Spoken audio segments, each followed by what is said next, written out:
Your Highnesses, Your Excellencies, honorable guests, distinguished audience, leaders shaping the future of occupational safety and health. Assalamu alaikum. And marhaba, welcome to day 3 of Gosh 7. We are so excited to have you back here for the final day of what has become an international union of bringing people together that genuinely care about the future of occupational safety and health. We are delighted to have you join us here in the Kingdom of Saudi Arabia from across the kingdom, across the region, and across the world. Thank you very much for joining us. Again, it is my honor to be back as your Master of Ceremonies today to take you through an incredibly exciting program. Today, we continue with our knowledge-driven dialogue, and we start this morning with a very special guest. Our opening keynote is going to be a gentleman who has more titles that can fit on my iPad. He is someone that we are so grateful to have joining us here today. The opening keynote is on the efforts of energy sector to enhance the future of occupational safety and health, sustainability, and innovation. Exploring the energy sector's efforts to enhance occupational safety and health through sustainability and innovation. We are delighted to have joining us this morning engineer Fawad Musa. He currently holds a number of exceptional titles, including he is the chair of the scientific committee of the 7th Global Occupational Safety and Health Conference, GOSH 7. He's a member of the conference's steering committee, a member of the National Council of Occupational Safety and Health. He's a deputy minister of energy for local content and risk management, board member of the Saudi Standards Meteorology and Quality Authority, board member of Local Content and Government Procurement Authority, a member of the Permanent Fair Competition Committee, and the chair of Sectoral Skills Council for the Energy and Utilities sector. Sir, shukran. Thank you for giving us your time. Thank you for your presence. And I now give you the stage. Welcome.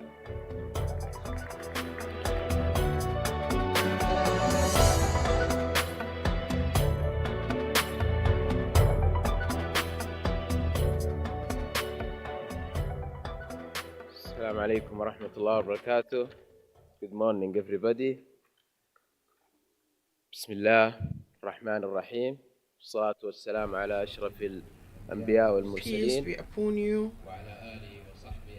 and all the Prophet and his companion.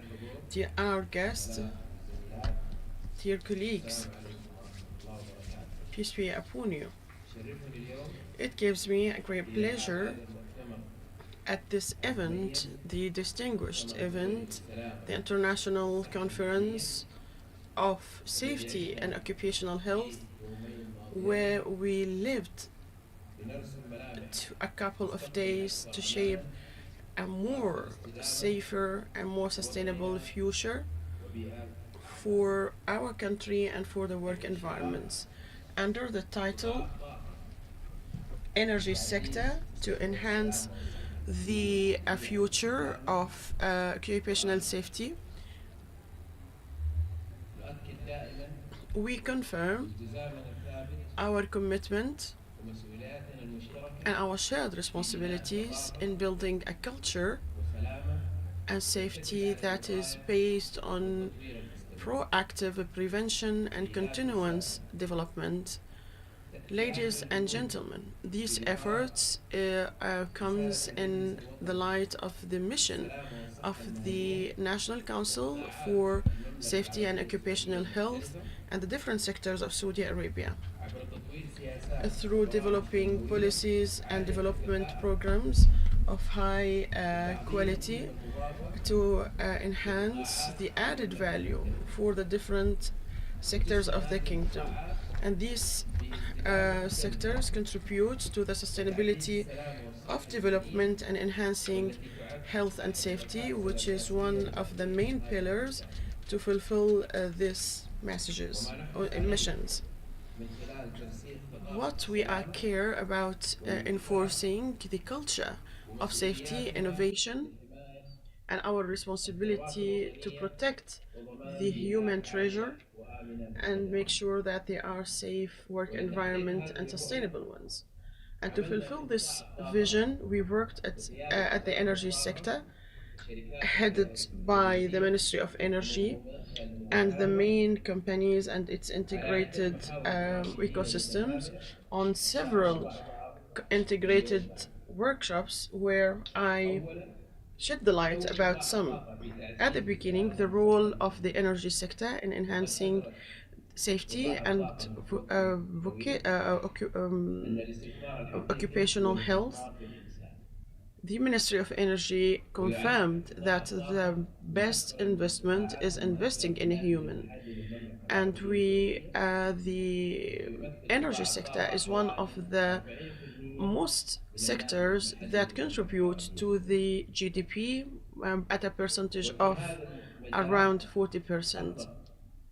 In this concern, the sector and its ecosystems have launched a group of initiatives, among of which is the establishment of the Council of Safety and Occupational Health with member of the companies. Number of companies participating in this program around 24 of pioneers companies such as SABIC, Aramco, and the Saudi Electricity Company. This program aims to guarantee and observe the safety at the energy sector, as well as for exchange the experiences among the companies. These companies have started a group of practical workshops annually aiming at exchanging expertise and sharing best practices continuously.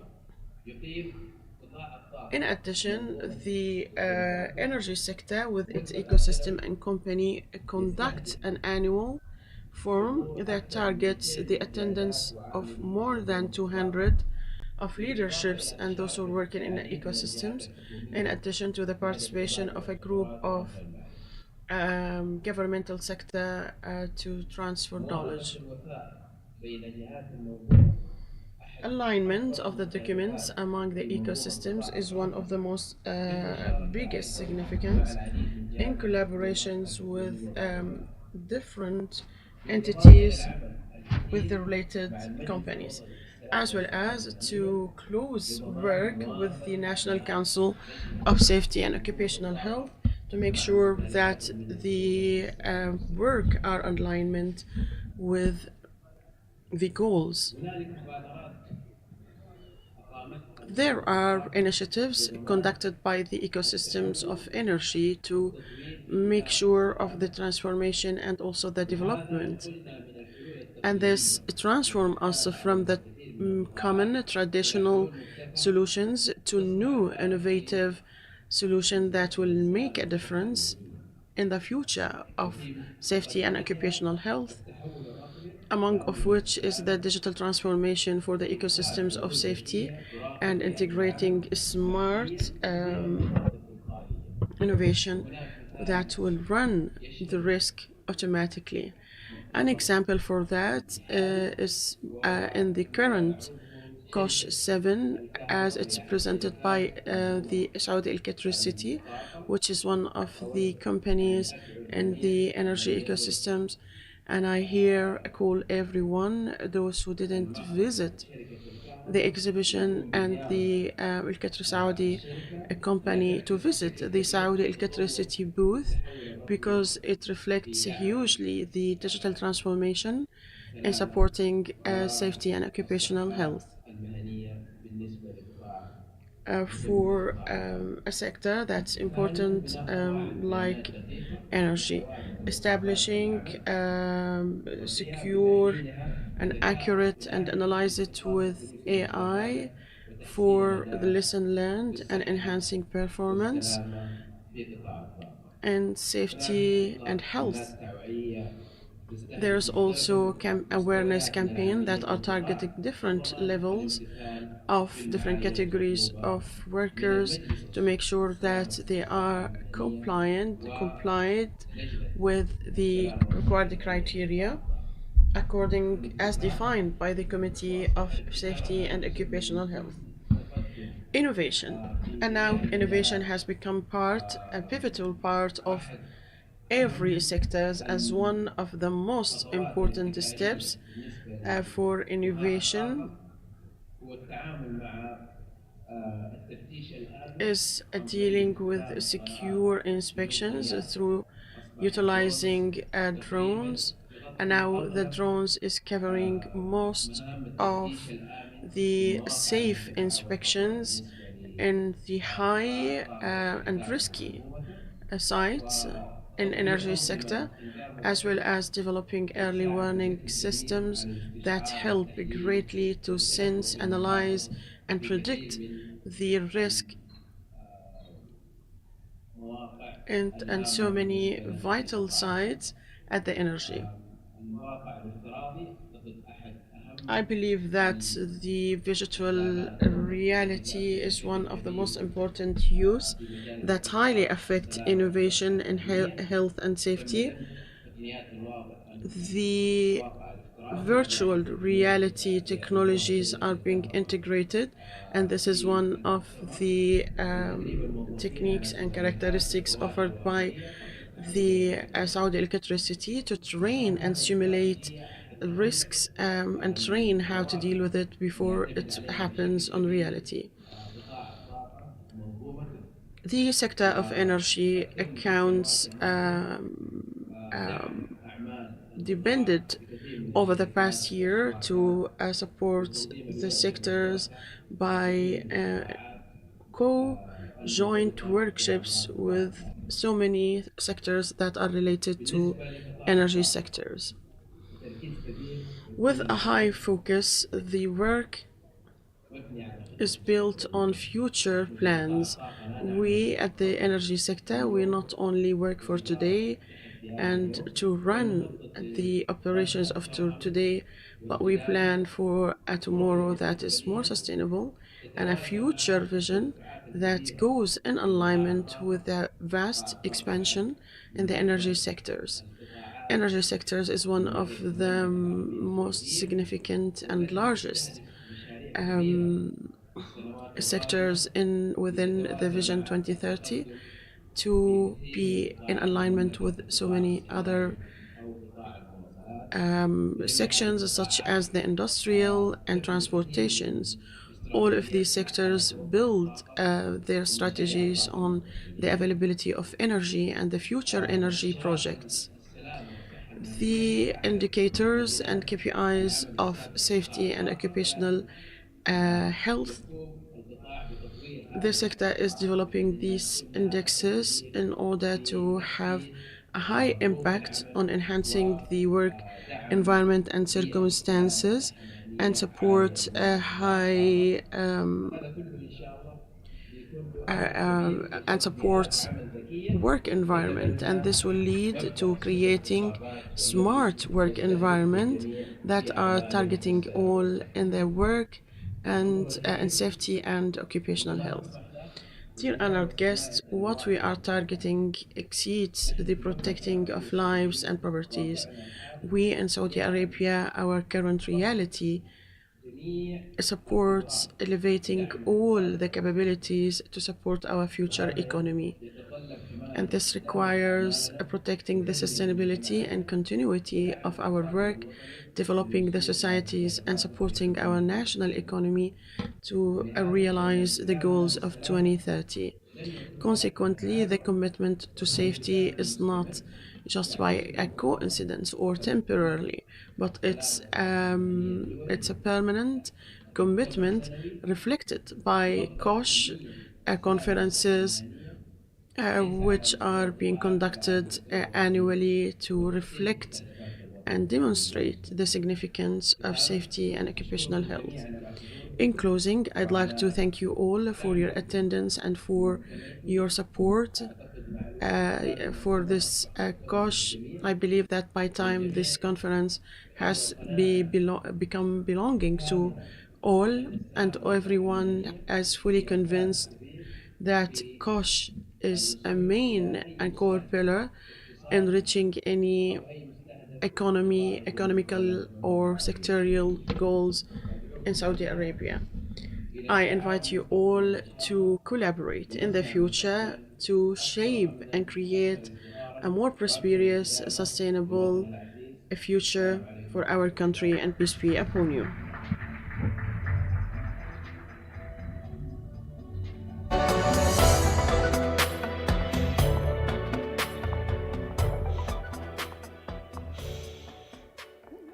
Sir, a very warm shukran from us all. Your presence here is enormously important, as we all know the importance of the energy sector to building the future of the kingdom and keeping Vision 2030 strong.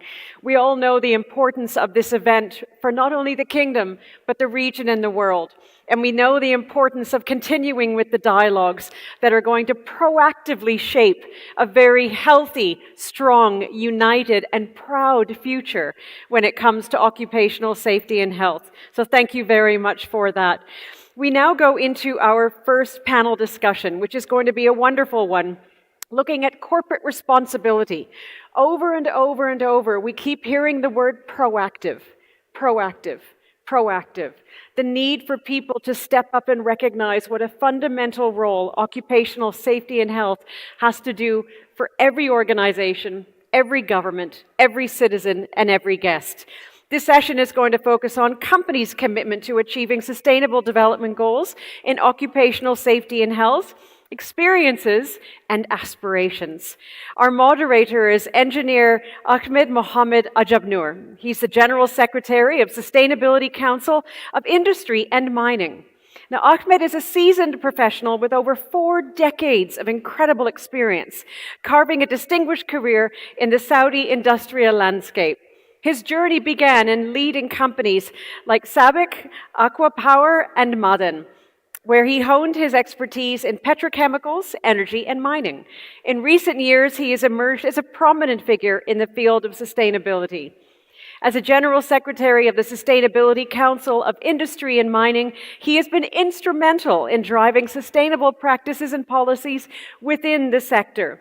His focus on integrating sustainability into both business operations and public policy has been a cornerstone of his work and an inspiration for us all. I'm delighted to now hand over the stage to engineer Ahmed Mohammed Ajabnoor, who will introduce his panelists. Sir, the stage is yours. Shukran.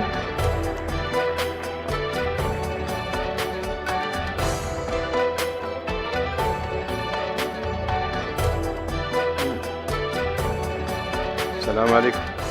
بسم الله والصلاة والسلام على رسول الله والحمد لله وصباح جميل ويوم جميل إن شاء الله بإذن الله للجميع. Day and a wonderful morning. I hope that this will be a fruitful panel discussion and a distinguished one. And I hope that we will fulfill fruitful outcomes. Dr. Lawrence Hyde, Engineer Abdelhadi Al-Garni,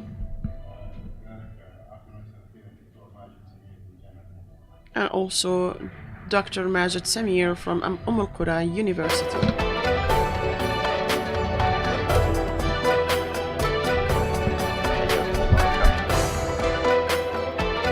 المهندس عبد الهادي القرني.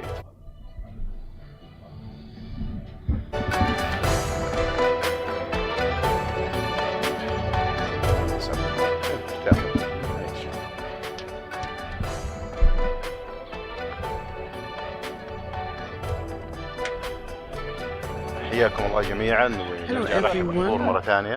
We thank you again for the attendees, and I hope that would be an interactive session. We're waiting for Engineer Abdelhadi. I hope he will join soon. I believe that COSH is an interesting topic, and that is everlasting topic. Engineer Abdelhadi, welcome.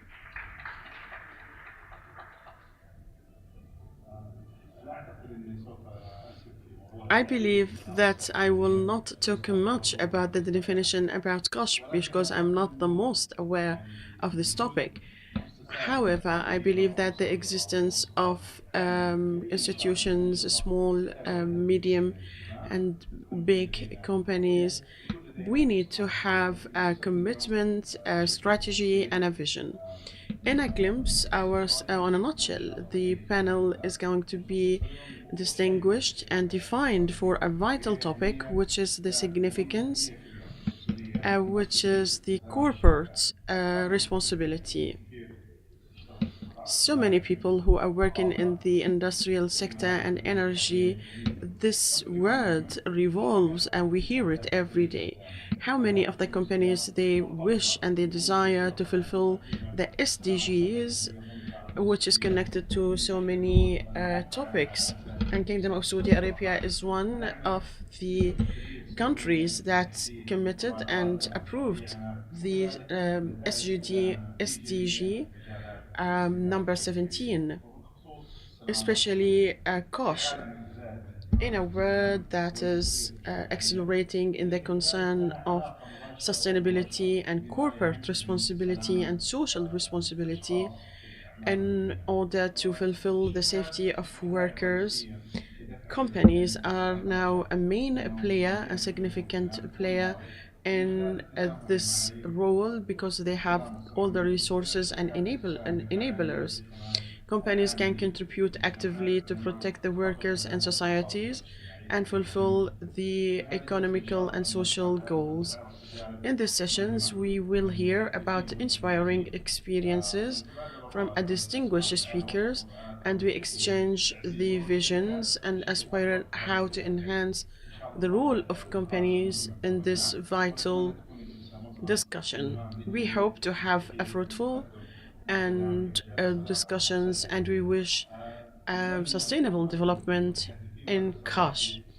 I will not introduce the speakers, but I allow the speaker to introduce themselves. We start with you, Engineer Abdel Hadi. Thank you. First of all, good morning. I'm Abdel Hadi Al Karni. I'm a head of the National Committee for Security and Safety Systems. Dr. Majid. Good morning, everyone. It's a great pleasure to be here and also to be with the moderator, Engineer Ahmed. Honestly, I'm quite delighted to be here and share the experiences. I am Dr. Majid Al Abeid. I'm COO of R&D Center of Akash at Al Qura University, and hopefully I will showcase with you and present the experiences we are conducting at the center. Actually, this is one of the concerning topics and debating. I am Engineer Abdel Ghani Al Sayer. I am a member of ILO and I also a member of Academy of ILO, which is Turin. And usually we are the active company with the ministries in terms of the work market and Kingdom of Saudi Arabia. And after having the we are representing Saudi Arabia on the world, and we hope we hope that everything will be fulfilled. Actually, the CV of the speakers is impressive. The panel is going to have surprising and difficult questions. I believe that they will not be able to answer it, but we will try to answer as much as possible. And I believe that the attendees, they are seeking a more interaction and interactive environment in the social and corporate responsibilities. If Dr. Abdel Ghani tell us a little bit about what does it mean to be the corporate responsibility? Thank you, doctor or engineer. I believe that we have to go back a little bit in the history to know the role of the employees. Maybe before there wasn't acknowledged at the level of Gosh until there has become the industrial city in Europe that started in Europe and the transformation sectoral and had or handicraft or artisan. When the mechanism, there has been high resistance, especially the workers, especially in the landlord's era. They thought that the jobs will be reduced due to the machines. And if the machines in the industrial ecosystems are resistant started, among of which is the risk, because when we talk about farming, like by hand, is way less risky than using machines and different things. And in Europe, there has been a contradiction and a high debate between the worker union and the employees at the procedures of safety and injuries. Before the machines, that all the responsibilities the worker take the workers take all the responsibility before the machine. But when the industrial revolution started, there has been a counter measurement that the worker, the employer, will take the responsibility for all the safety. So it's like a snowball. Sometimes they throw it to the workers, sometimes to the employees. So there comes the need to define a clear responsibility, clear regulations.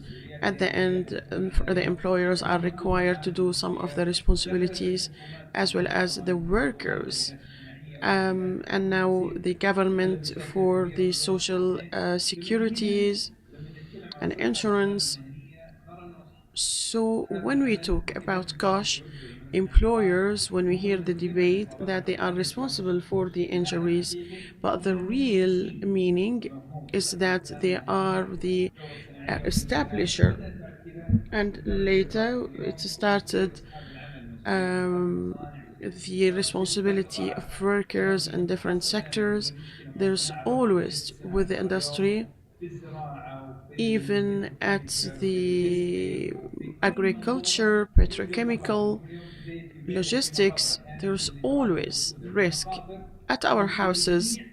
So the risk is everywhere in life. However, it has to be reduced and prevented. Today, we are facing the fourth revolution, which is the AI revolution. And I believe that it will come up with some risks, and we will be responsible for that. Thank you, Dr. Abdul Ghani. I think that you took us through an integrated and comprehensive journey, starting from the industrial revolutions and over the past decades and years, whether in the world or inside the kingdom.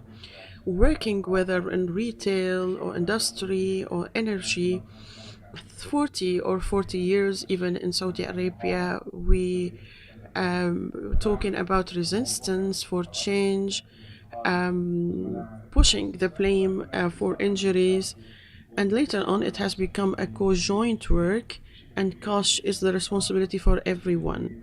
So it's a nice journey, and I believe that the corporate responsibility highly significant and start from the head of the company till down.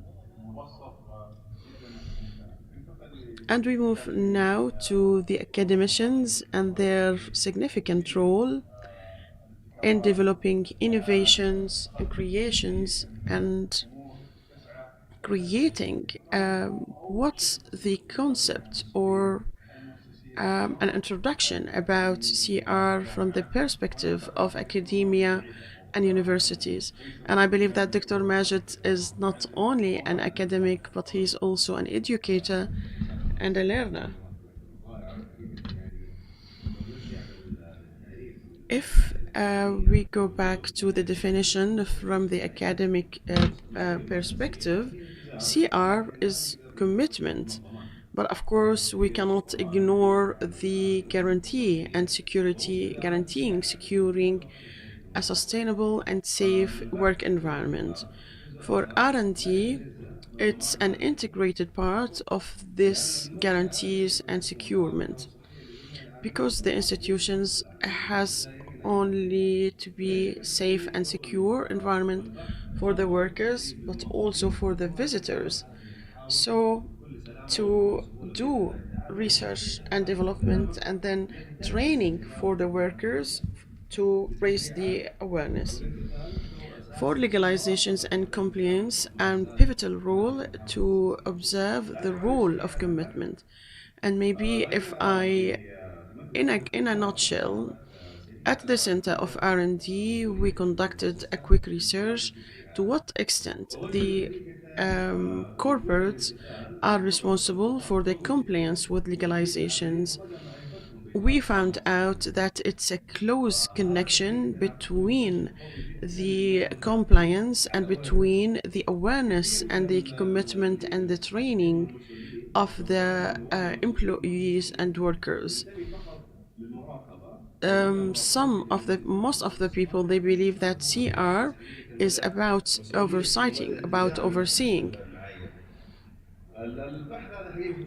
The research outcome was interesting because it demonstrated in indirect way that the more you invest in training, the more you promote health and safety, the more it reflected positively on the social responsibility in integration. We have also noticed the impact and implications.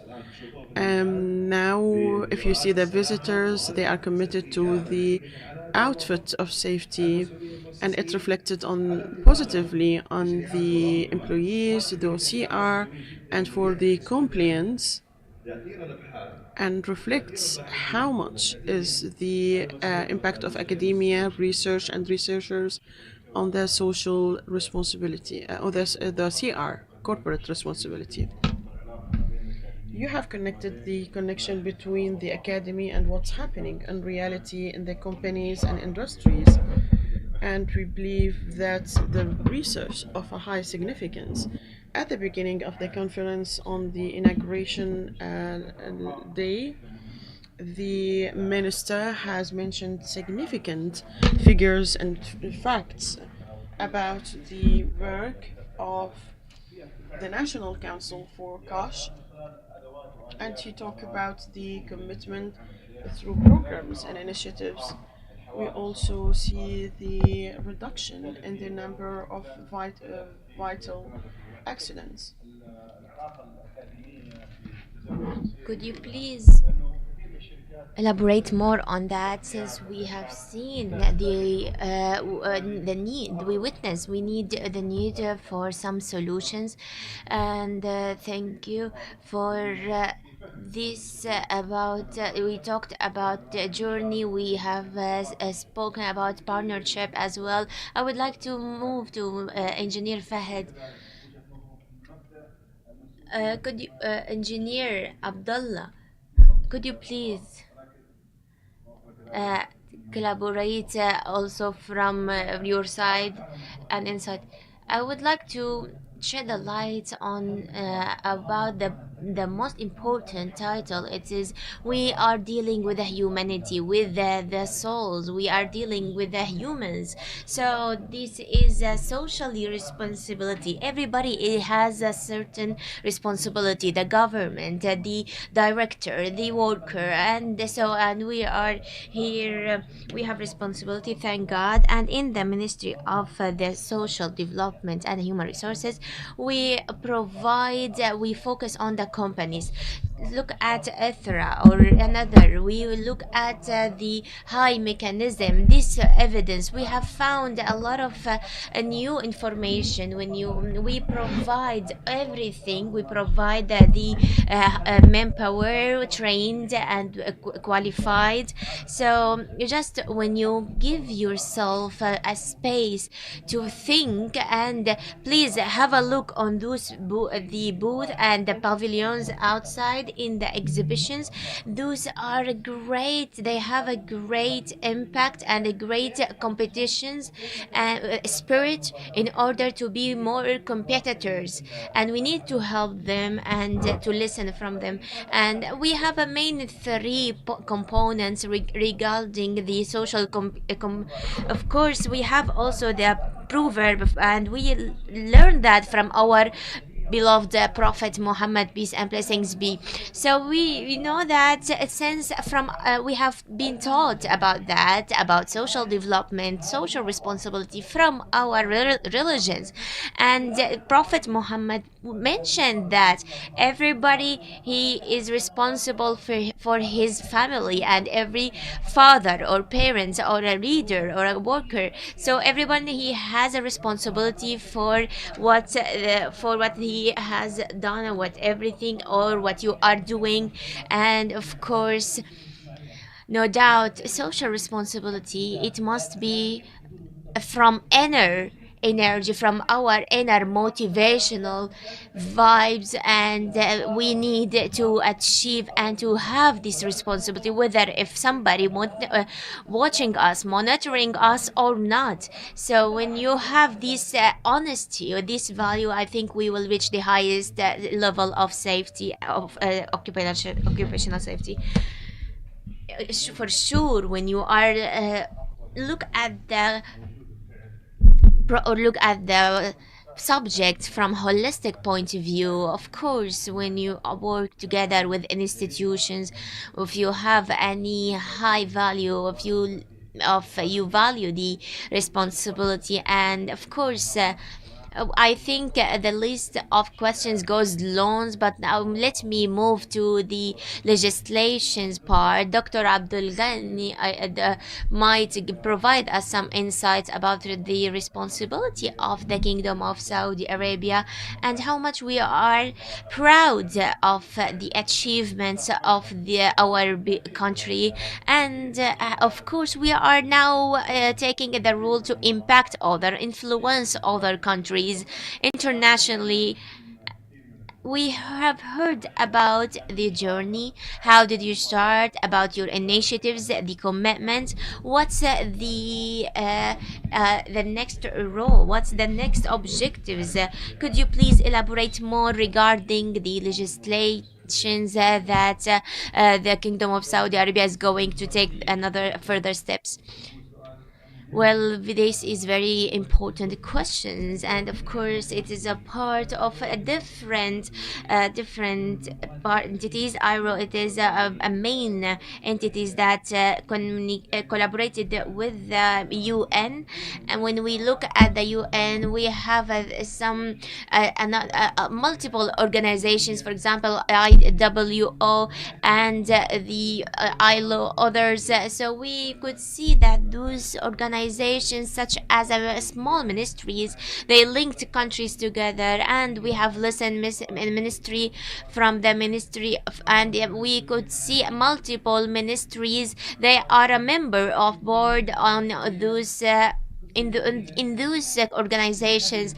So different organizations, they are might take governmental members, unless the ILO, it is the unique organizations in the UN, they have a membership between parties with a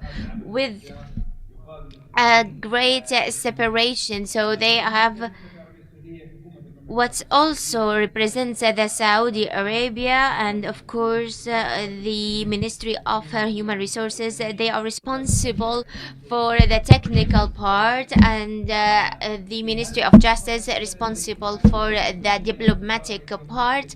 And we have multiple representatives, and we have an anecdote. I always mention it. It is the committee of the labor market, and it is the only entities that come across with the Ministry of Human Resources and with the chambers, market chambers. So we need to make sure that the Ministry of Human Resources is not deals with such as Ministry of Labor, Ministry of Economy, social, but it is a ministry that meets and deals with different ministries, and it is, however, today who's in the market will say that if you need to talk with every different parties, and of course we witness some commercial registration. This is the most updated system and that has been provided, and we have listened to Mr. Ahmed Al-Rajhi. The he was the earliest manager, and he was earliest in the committee that was dealing with the different bar entities, and deals with different sectors as well, links different sectors together. So therefore we are representing the Kingdom of Saudi Arabia in different international organizations, and above all that, IRO, it is our the most important organizations, and we have reached 174 membership to represent the kingdom among all different countries in globally. Today, when we are set down in the Sherm Guard, we are representing Egypt, represents the UN, and all different organizations. In the West, they put all legislative for each part, or you provide agreements to provide a commitment of implementations, or providing recommendations, and or you just provide a suggestion. In 2022, in the conference of the international labor, we were have been collected some votes, since we have the General Assembly as well for labor. We take General Assembly that deals and with different entities, specifically from 27th of May until in 2022. We have voting about the safety, occupational safety, based on the standards and priorities issued by IRO organization. That means any organizations has a membership in IRO, they are has to be complied with the IRO standards to provide a better outcome, and that's of course a great standard. To transfer anything beyond that standards, we need to accept that, whether in workers, blue collars, managers, and owners as well, that help us to focus on the standards, and specifically on these and occupational safety and health. This is a very unique standard and from IRA, and also it's a privilege from them and excellence, and that will of course reflect the echo that we heard by everybody. And thank you. Well, I think thank you so much. You just shed the light on a different areas that we are just has been touched on. I think it is rationally that the safety of occupational, it must be collaborative and integrated jobs, and we could witness and see your pay, your effort that you have pay. And of course I think the all the also the united and the federation of the chamber, or whether in a general assembly for labor and others, I think that's a great component in the kingdom of Saudi Arabia. And Oiro, I think that's a great step. It's a very obvious legislations that, and the main principles of the say occupational safety. It's a impressive, and you do not be commitment to the safety and health of occupation unless if you are following the international standards. Well, I would like to move to the social responsibility, and we have seen some different categories. Let's move to also the research. We have heard from University of Al Qura. They have some research and studies, and I think innovations also, it's very crucial. We need to, could you please share with us some, Dr. Majid, some challenges regarding these concerns? Thank you so much. Well, this is a surprise question. We did not ask you before. I didn't tell you that I'm going to ask you that question. Yes, yes. Well, actually, good question. Thank you so much. These panel discussions will talk a lot of different experience and the best practices. Within this discussion, we could provide a better solutions. In the University of Al Qura, we provide programs to deal and to raise the occupational safety level. We have a different departments for the scientific research, and we just try to collect the challenges, and then we will apply governance among all those challenges.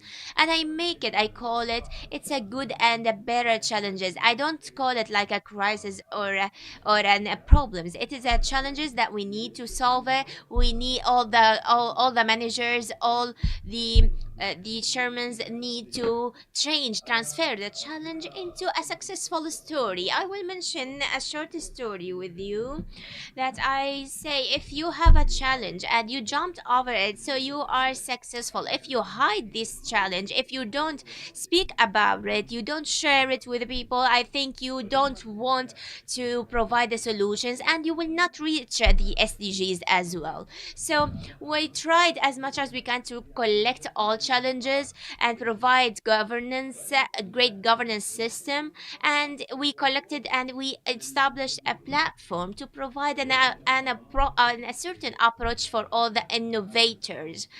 Today we are launching a hackathon for the occupational safety and health, and it is a great solutions to speak and to provide solutions for the challenges. For example, the owners mentioned some challenges, managers mentioned some challenges, and also the professors in universities, they mentioned some challenges, that these are challenges we have, and you could might provide the solutions for that. Well, the discussions was excellent, and we heard from a different point of view. We provide and launched an initiatives to provide solutions for all different challenges. Today we reach 500 solutions issued by our hackathon. So imagine this number. Imagine how much the entities paying effort just to raise the occupational safety and health. Well, actually, 400 ideas and solutions. This is not an easy number to reach it, and it's not simple.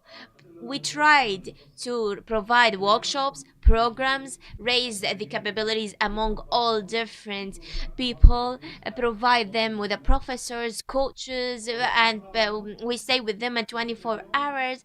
And today we are celebrating the solutions that we are coming up, and we came up with those solutions. We just selected what's the drop points, what's the weaknesses, and then I think today maybe in the last celebrations you will see how solutions affects the challenges that we have, and how we might bridge all the gaps and transfer those challenges into a successful stories. So the solution sometimes it is between your hands, and of course you will see what's the solutions that we have reached. It is, you will listen, if not only from the entity entity, but also it's going to be shared to everybody learn from it and to be as a lesson. So, and that, of course, this is what the meaning of sustainability. And I think everybody will take advantage from those solutions. And this is one of the main approaches that we working on it. We have a different approaches, which is such as the updated technologies. So, of course, academia that does not go further without solutions, without industry, without government. If they do not have a support from the government, we're not going. So that's considered as an evidence to work together as an integrated approach to provide solutions. And I think that this part that we need to invest on it. And and University of Al Qura, they have a great support and commitment to monitoring the occupational safety and health sector.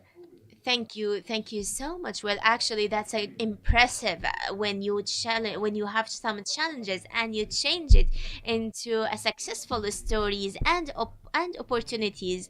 Well, this is amazing when you have a cooperation with academia, with entities. Well, actually, I'm in academia and I work in research and research centers, but of course, sometimes hard to find a good solutions for a certain challenges. But what inspired me actually when I listen to you, and it's impressive. Thank you so much for your insights. And engineer, I think since you are working in the national from the national industry, do you think that there must be an solutions to do you think that there is some resistance to accept some strategies, some solutions? Of course, we have listened to very positive part, but of course, on the other hand, some companies will see some resistance to accept any change or to, and of course. We could listen to another part that they are suffer from challenges and does not have any solutions. And of course, the kingdom, they have a great giga project, neom. And of course, the world cup is going to be here in Saudi Arabia on 2034. So that helps all entities and departments to be commitment to their job and to raise all the safety level. Do you have any challenges or obstacles? Thank you so much. Well, I would like to raise my chapeau, my hat to the University of Al Qura and other universities as well. Today, I entered the University of Al Qura and I was impressed by the effort that they are preparing and the great job they are doing, and how they also providing conducting a lot of research regarding the safety committee. There was in safety committee in Riyadh, and of course we know that Federation for the chamber of committee in Saudi Arabia, they have as investment in sectors. We look in different sectors, we provide some suggestion, looking in different area of legislations, talking with the Ministry of Human Resources, and we talked with them based on the intention to raise and apply the standards of safety.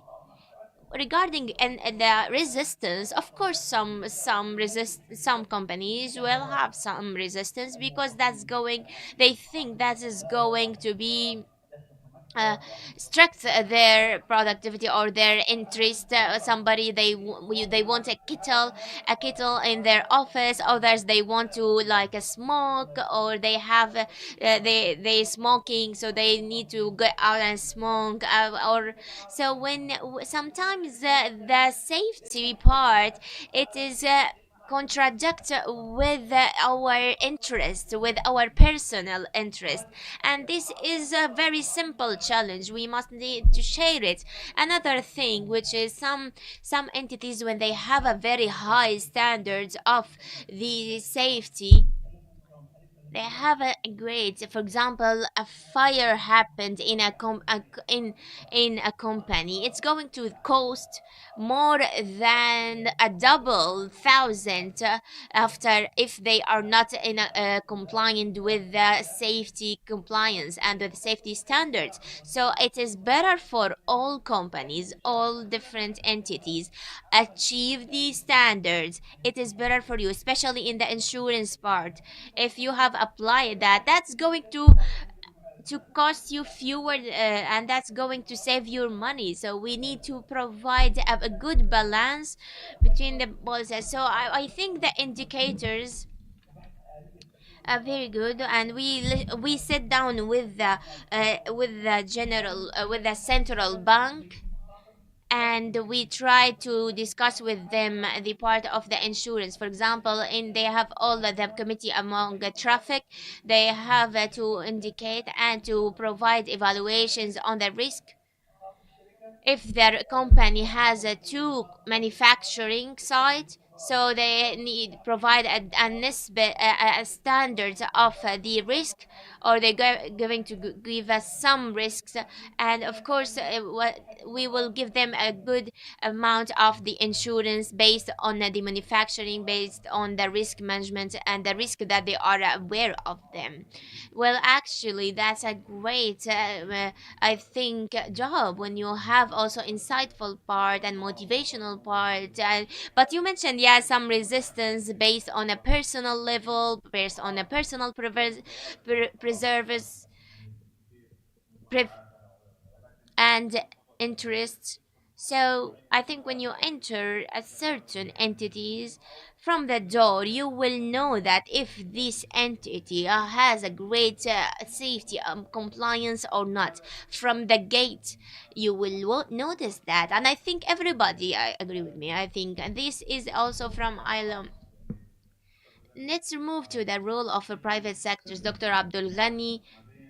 Since private sectors bridges the gap, and also if we just zoom in on what's related to the ILO, how it deals with the private sectors, how to bridge the gap between the private sectors and the public. And since also we have listened from His Highness the Ministry of Human Resources, we listen to a huge number of all those who face their fate on site, on a construction site, or those who are facing some diseases. So how to bridge the gaps between the legislation and the governmental side with the private sector? Thank you so much, your engineer.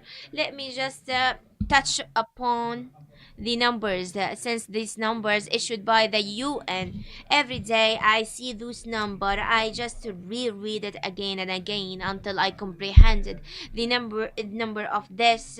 2 millions and 2.7 millions approximately, and of course it's a huge number of injuries by blue walkers, 300 millions annually. When we took and select those number and compare it with the death in general, and of course what's the biggest part of that, which is the road accidents. The road accidents numbers, it's deal is it took lives of 199,000. So in general, the index, it is the road incidents reached to 600,000 annually. This is among the whole global. So I think that also indicators in the Kingdom of Saudi Arabia, we have some indicators among the world, but I will 500 500,000 of the also after from out of the war. This is before. I don't want to pay attention to that, since also we are dealing some with the war in some countries with the also Zionism. And but of course, when you think about numbers and when we talk about that in euro, we are talking about not among only country. We are talking among a humanity, among different a humanity in different countries. And I think today, honestly, when I in euro, we have a three parties: governments, workers, and owners. This is, and of course, we have a sustainable countries, which is the 10 countries, which is the industrial countries and development countries. Those are always with us, and they have a certain department, and they have the biggest part of the number, and some they be forced to provide the best legislations. I would like to share with you an example of the Kingdom of Saudi Arabia, and also the council, the council of the safety, occupational and health, and the and SABIC, and those companies, big companies, SABIC, Aramco, sometimes also to they face some challenges with some medium or a large companies. So I think this is same happened in ILO or on different countries. So when you have a with the ILO, we apply the same part, but in among all different countries.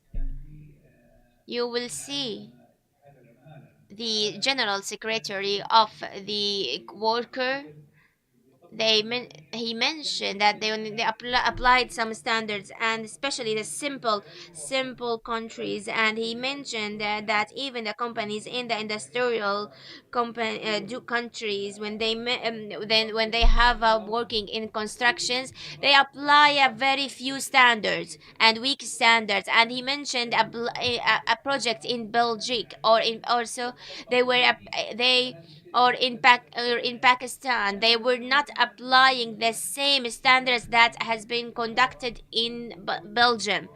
So it depends on the land, and this we need to provide the high standards for among all different countries. So I think today we are between the workers and the private sectors. Sometimes we see the needs from worker, they are a little bit higher regarding their welfare, or so the owners always focus on the revenue strategic, but do not pay attention to the need of workers.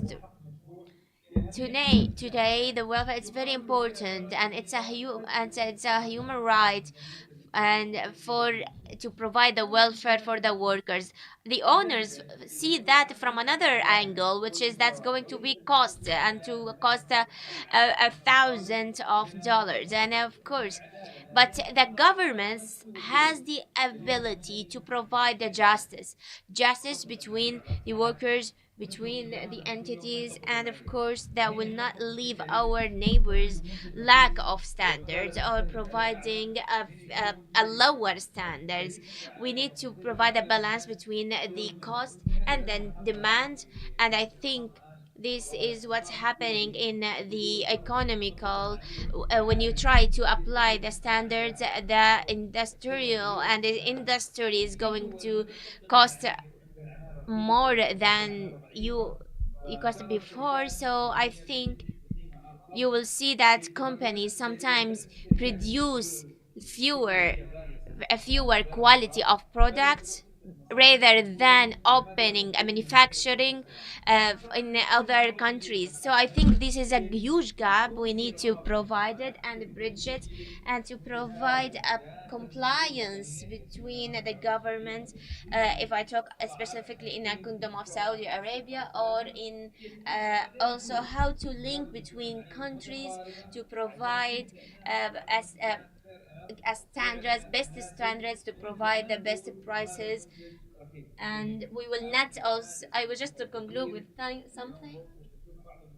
today I will see some products in cosmetic sectors.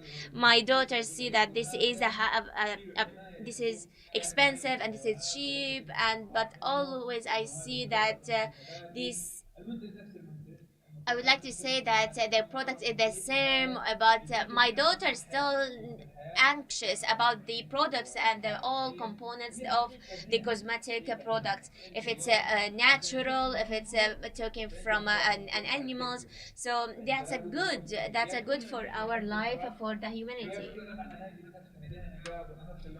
Other than that, we will reach an a point that those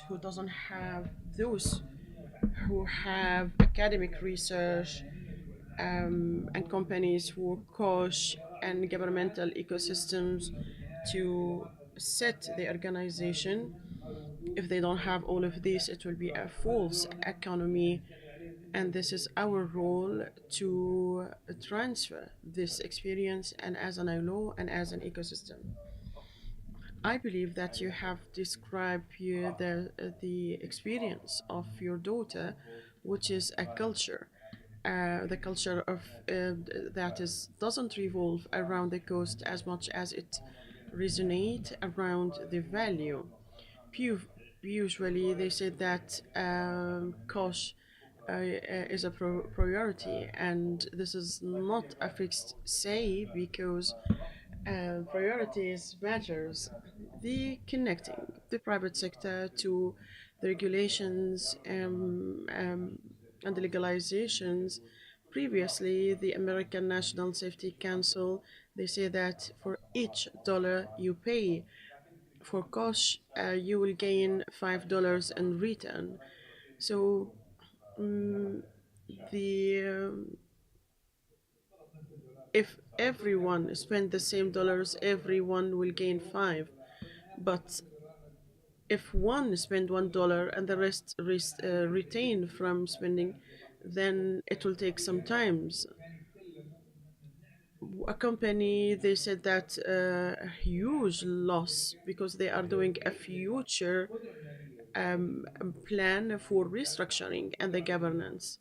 SABIC, they have the financial capability that enabled it to take this procedures. But if there are small companies, they will not be able to do that.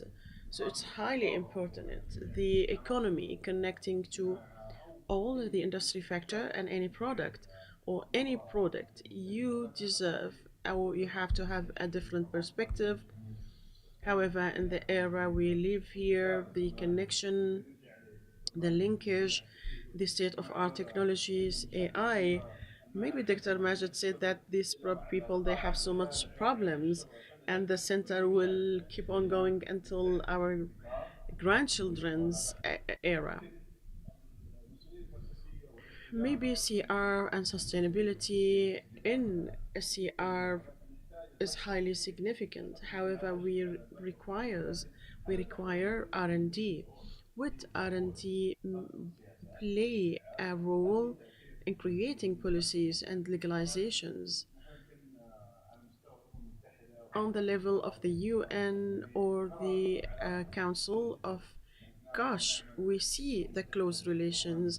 Now at the UN, we're working under the environmental program for UN about policy panel. We're talking about a committee to develop policies and legalization through science. It has every policy has to have a science behind it. Would the academy is it really that the academia reflect on the policies? Because if you go to the market, we look for the cheapest. Sometimes some of the products it mentioned that it's sustainable, 400 riyals, and the other is 150. Thank you. And telling the information is very important. The short answer for these questions, definitely R&D play pivotal plays pivotal role in creating policies. I'll give you a simple example. In medicine, I'm a doctor in my background. So medicine before used to be built through experiences. The physician used to treat patients through experience, and now it's an evidence-based medicine. Any decisions is being taken on based on the research and what is called evidence-based medicine. Other than that, it doesn't count as a treatment or a cure.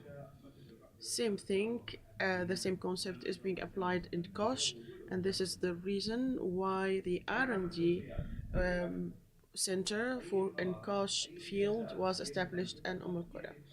Any policies has to be supported by um, recommendations, which has principles, among of which is collecting data and making sure that the efficiency of this decision and also to convince the policymakers.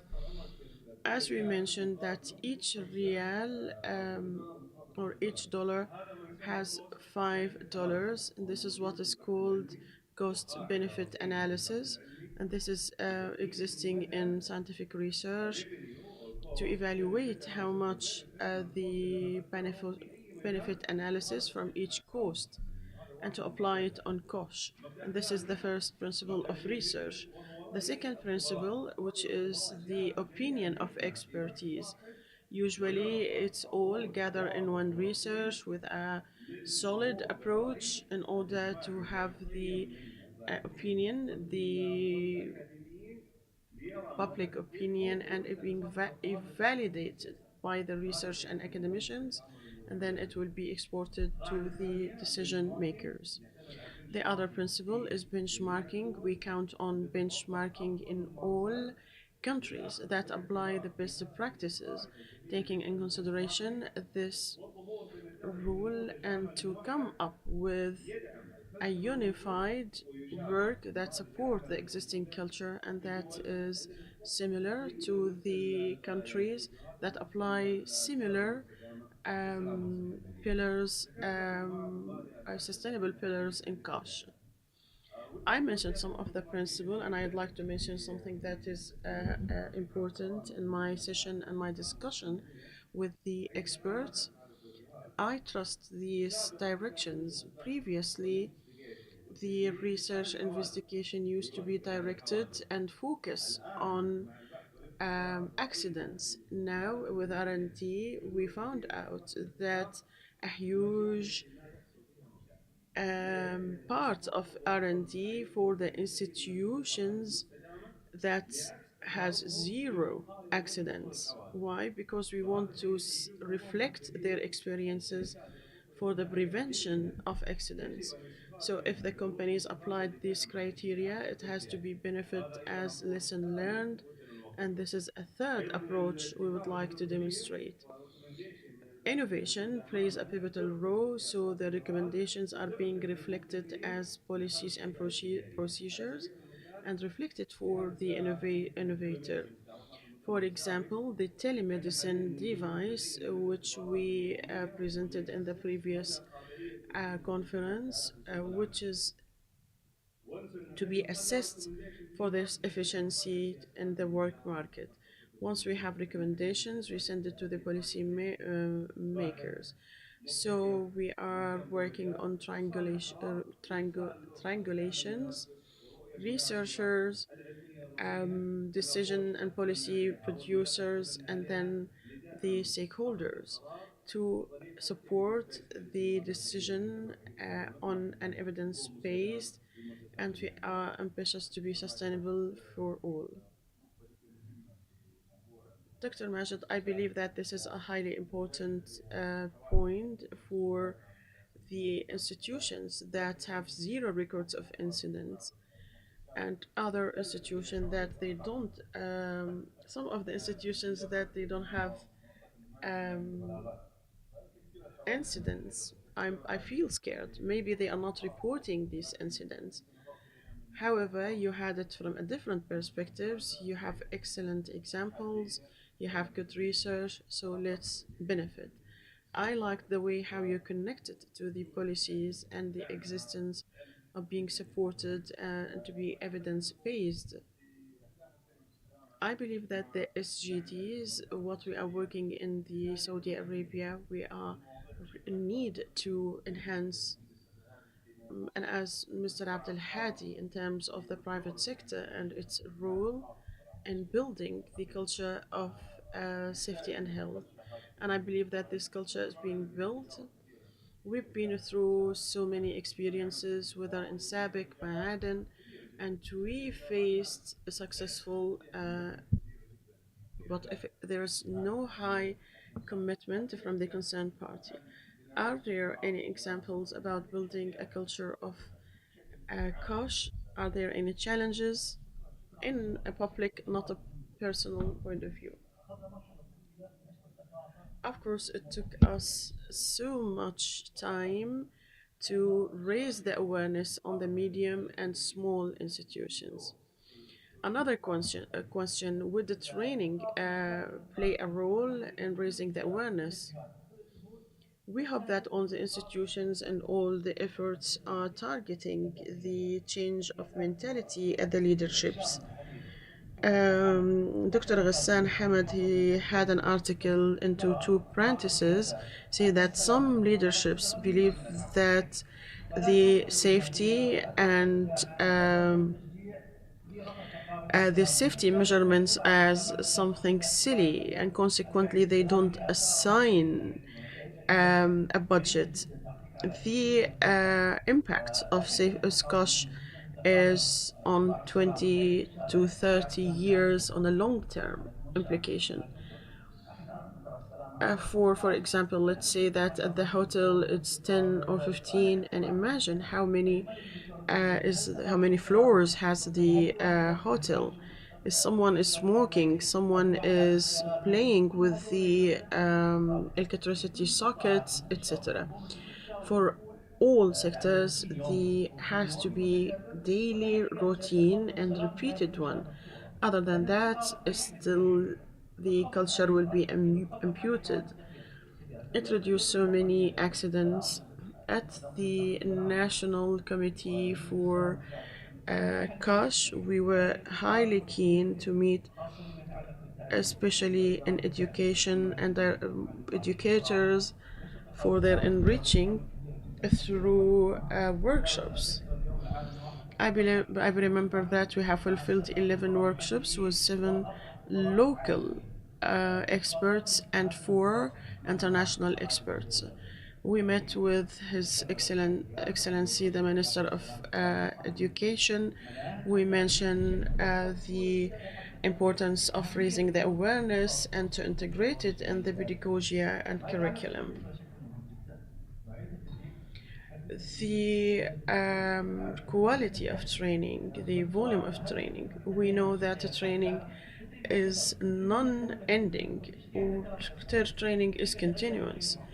Training is changing according to so many different um, inputs, whether it's establishment or procedural or for a new procedure. So training is endless. Same for legalizations. Once we do legalization, we need to have feedback annually and reform some of the legalizations. We add, analyze, and this is important that we don't stop at a certain training. I believe that the time is finishing, but I believe that I don't feel like closing this session or ending this session. I've personally learned a lot from this session. We go back to you, Dr. Abdul Ghani. We heard from the colleagues about the culture, the initiatives. In a nutshell, is it the ILO or the work market interfere or intersect with the CR in a way that it has to be committed? Do you have this concept, and is this concept is applied obligatory or voluntarily applied? Thank you for the Saudi committee. In the ILOs, we have an academy that is ILO Academy, and this academy is specialized in all the fields of market, and it provides specialized courses for workers, employers, and stakeholders. And there's an I'm not going to talk and announce this program, but there's a new project about the upcoming important project in Saudi Arabia. It confirms that in the ILO we are setting these criteria, and of course it will be responsible for the Turin Academy, that they don't only train the employers but also the governments and also the workers. All of them, they have specialized course trainings.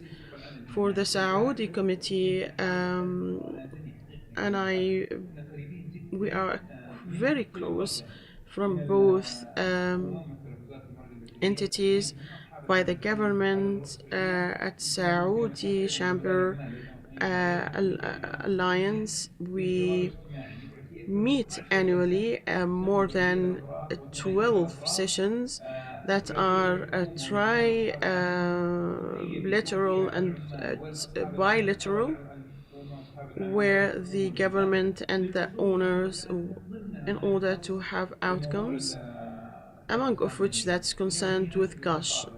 There is spreading for the culture. There are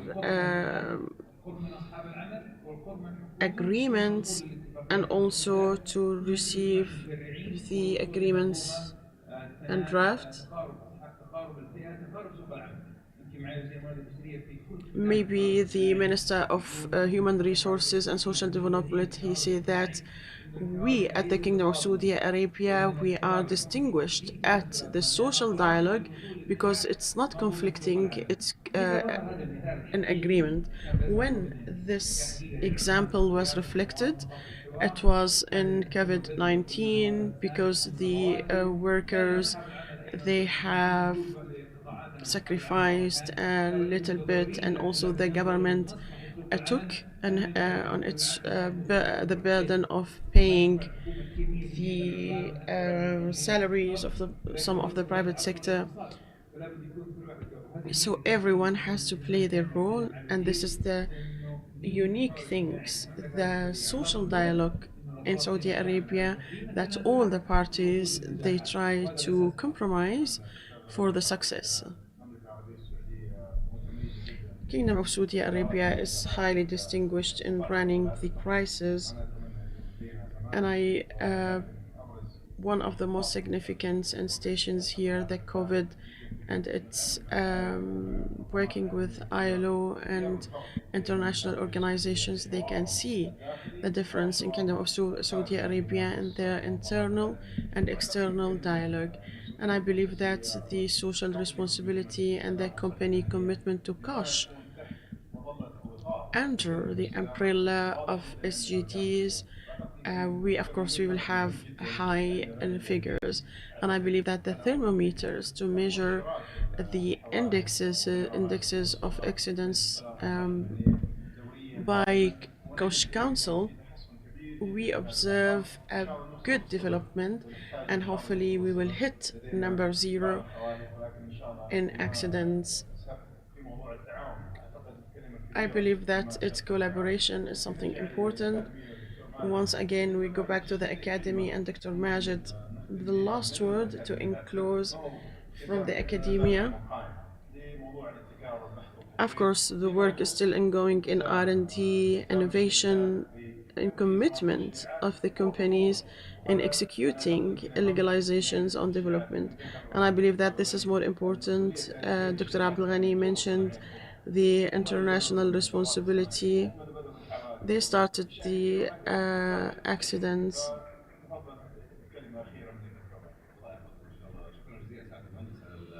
Thank you, Your Excellency, for the excellent questions. Just to close, research and development and training plays a pivotal role. to preserve sustainability, to reach and make sure that we secure the health of workers. And of course, the deputy, His Excellency the deputy, is concerned for the innovation and initiatives. This is fulfills, realize sustainability and secure the safety of workers in an innovative way and with professional sustainability to make sure that the safety of workers in the field and to make the work environment attractive and innovative. Dr. Majid, I believe that's also for Engineer Abdel Hadi. What is the general framework for the CR? Are there any indexes to support this responsibility or we need to work further?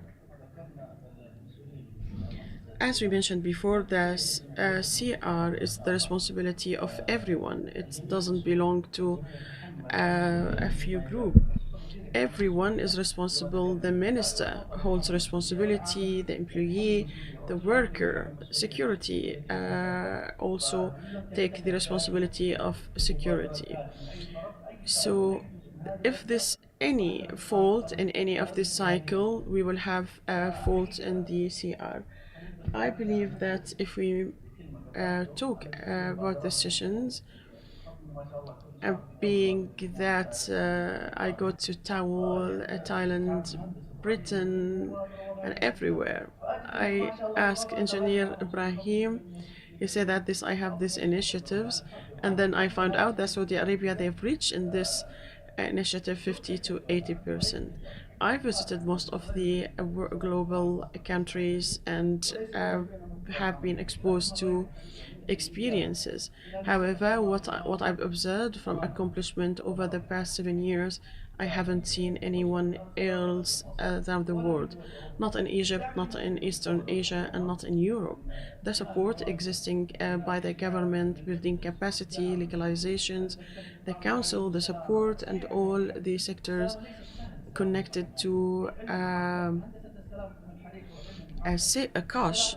It's a complicated discipline. It's like 7 or 8 disciplines under the umbrella of kosh. So what we see over the past few years, and we make sure that we are in secure hands, and what is coming is better and better. And I enclose with the initiatives that were launched, as mentioned by His Excellency Minister of Human Resources and Social Development, and the Saudi Institute for KOSH is going to be a big supporter for learning and collaborations with the big sectors in the company and even in the international sectors. Of course, we will receive people from outside the world that we recruit.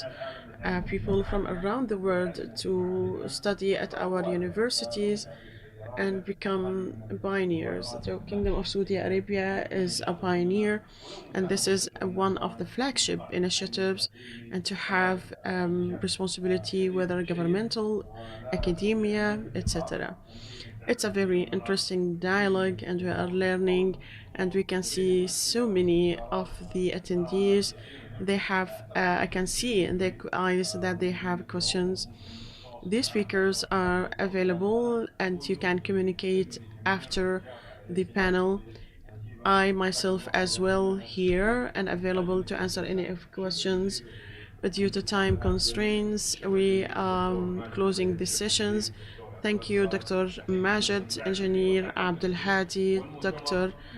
Abdel Ghani, and we hope you the best of success, and we wish to learn for lifelong, and thanks for the support on the level of the organizers and on the level of the leadership headed by the custodian of the two holy mosques in the light and under the umbrella of the ambitious Vision 2030. Thank you ever so much.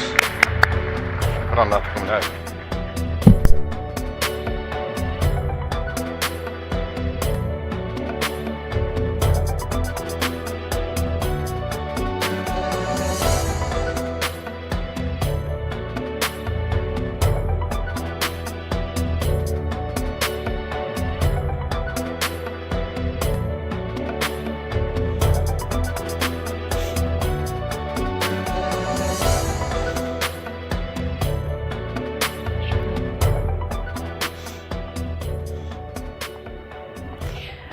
Shukran, gentlemen, for such an excellent panel.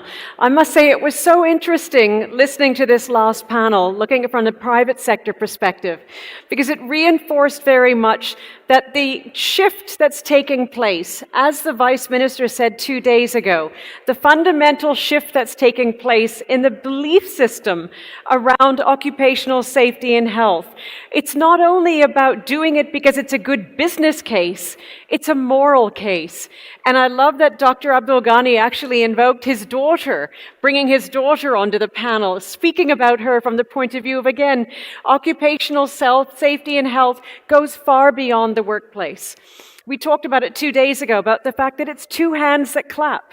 It's an economic case. The government can put the supply in place, but the private sector needs to pick up the demand. So it really was fantastic having that session.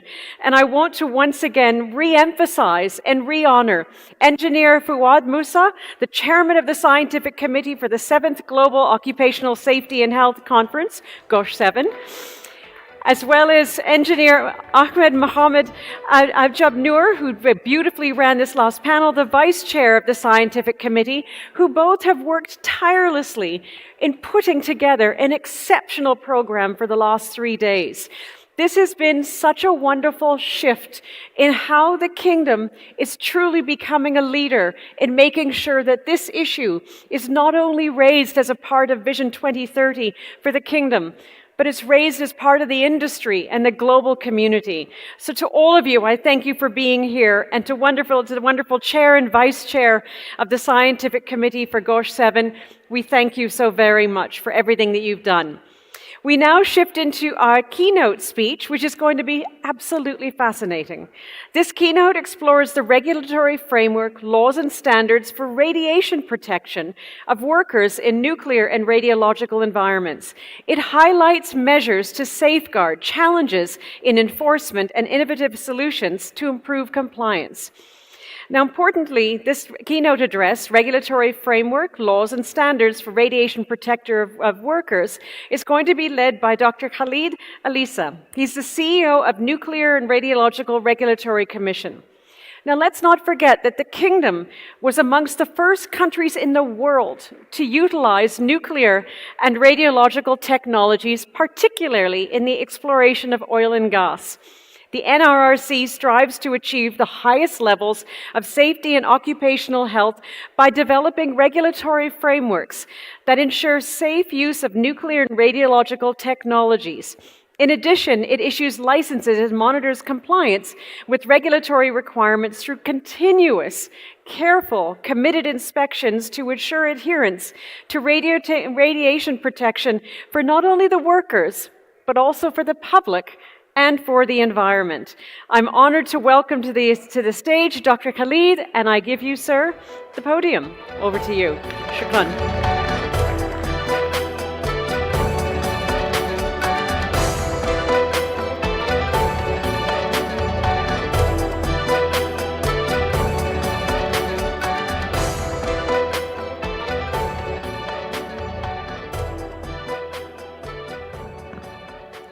Assalamu alaikum wa rahmatullah.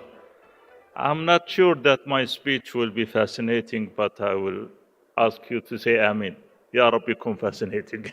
على حال أنا أشكركم جميعا وأتمنى لكم التوفيق ولرعاة هذا المؤتمر والقائمين عليه على الجهد الرائع والمتميز، وأتمنى الحقيقة أن يتكرر مثل هذا الجهد ويتنامى في أبعاد أخرى. لما بدأت حديثي بما يتعلق بأنه هذا الحديث سيكون مؤثر وممتع، من تجربتي في حياتي العملية في هذا المجال، مجال النووي والإشعاعي، أجد أنه على مستوى العالمي والجماهيري دائما هذا الموضوع مثار للقلق، وأكبر آثار صحية فيه هي القلق العام في كل نواحي. Some anxiety, especially when we think about that part. And since I am in the Nuclear and Radiological Regulatory Commission, I think that people, they have different acceptance and different reaction among this sector, and I would like to start with this brief introduction, since this conference, it is to make sure about the mandate of our commission, we need to share the mindset of safety. I would like to call and everyone that those who are would like to take some information. I want all the platforms, governmental platforms, sometimes think about a great about the nuclear and radiological sometimes, but I assure you to take a best information from the best and it's a correct place. So I would like to start the definition about nuclear. It is everyone like will know the definition of the nuclear, but what's the impact of it? So what's for example, if somebody some get or retired from his job, what's happening after years of spending time in nuclear and radiological sites? So we are dealing with different types of nuclear. We have standards that raise the safety among workers and raise also security and a safeguard. So the safeguard is very important, and it is one of our main priorities. That see with some standards, and that deals with the occupational safety, whether those are working in nuclear or in radiological sectors. If we talk about the injuries, well, actually, these injuries might be committed by the doctors to how or and also they are infection by a certain type, and I think we need to open our vision and to know more about the injuries, especially for those who are work in those sites, and we need to of course widen our mindset and in knowledge. Well, the commission it's going to enter its sixth anniversary through 6 years. We have been paying a great effort to raise the youth under the patronage of the wise government until we become very proud of our achievements, and the regulatory commission it is as a role model among all different commissions to apply the standards, and I think this we need to work together rather than working individually. So we make sure in the entity to work together as a horizontal flow and to apply the best practices. I think today we need to make sure about the safety and the security and health of workers. We were applying some regulatory and some part related to the operations, especially the national policies among the nuclear and the radiological. So one of the laws that you have, sometimes you will see combating the terrorists, especially from a security part. The horizontal work we call it as the nuclear law that includes everything must be compliant in the national laws, whether in entities, whether in any part in companies and institutions. This we call it as a horizontal part work, and when we talk about injuries and incidents, no doubt everybody will see the impact of incidents. However, when you I think it impact more on media level, and that's what the media focus on. But we never listen somebody to talk about even for example civil defense, or in the civil defense conference they mentioned that there's some nuclear and radiological here, but of course going through in some area. I think the Kingdom of Saudi Arabia, it is one of the biggest companies that has a great standards and the best practices of the nuclear, to deal with the nuclear, with oil, for on gas, or and whether also to extracting, and also in the other part how also to provide some test and regard and and some tests in order to through this type of chemical and dangerous materials. So I think sometimes even the use for the technologies that of course no doubt the workers there, no doubt we need to provide them as safely and safety and security, and the incidents of the nuclear and the chemical products happened around the whole world, and we have listened to that from a one or two huge companies. So that it depends on the experience, everything it depends on the knowledge, and they have obtained and depends on different type of methodologies. So in some commissions, they need to those who are using some radiological and radioactive emissions, and those type of products need some different treatment even in the college related to the dealing in the laboratories, examining this type of products. So we need to make sure and monitor all those type of products, and even when we are extracting them, transferring them, sometimes you will see that this is the trade of the equipment of the useless products or useless equipment. So this is, we call it sometimes it holds a part of dangerous, and we applied some of our services on those stuff, and also the custom, they have a great part on that, so we apply that if we want to transfer it into a different countries. Of course illegal trade, illegal transformation, it is not allowed, and we must to provide the lessons for this type of trade. So what's about the nuclear part, what's how to reach how to avoid the effect on environment. We have a certain factories for issuing the iron, for issuing different type as well.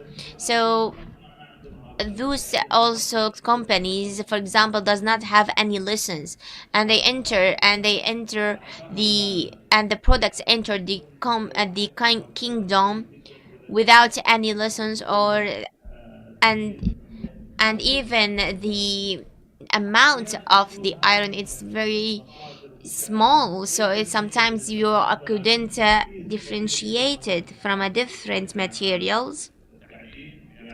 So I think also regarding the mining sectors, we have mentioned from those who are working in mining and others working in the salinity, the groundwater, and and in the petrol and gas and oil sectors. I think we need to issue what's all those useless materials, all useless equipments that through it by those entities. Sometimes it holds some nuclear or radioactive percentage, but that doesn't necessary to be. And that's why I shared with you this type and this new information. We don't just want to make or provide a traditional speech. We want to talk and to cover a different angles. And again, Ministry of Human and Resources, Social Development, and all the industrial mining sectors in the governments and ministries, they must achieve a great standards of the safety and occupational health. So you have provide some standards to assure that the safety of all workers uh, has been achieved, and this is what our main demands and our main relations in the commission. We have developed the age until 70 years old of workers. Sometimes we have studies even for the employees does not those are not working in nuclear or radiological. So let's say about the technicians, x-ray technicians do serve a child or an elder.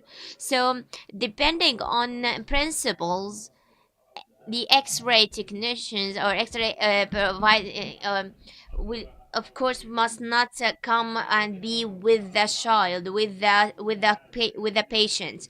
uh, I think, but sometimes in some cases he forced to help them because the patient doesn't have a mother or he doesn't have any company with him. So this is very easy sometimes to know the basics of that. We need to know that among our personal level we need to see beyond our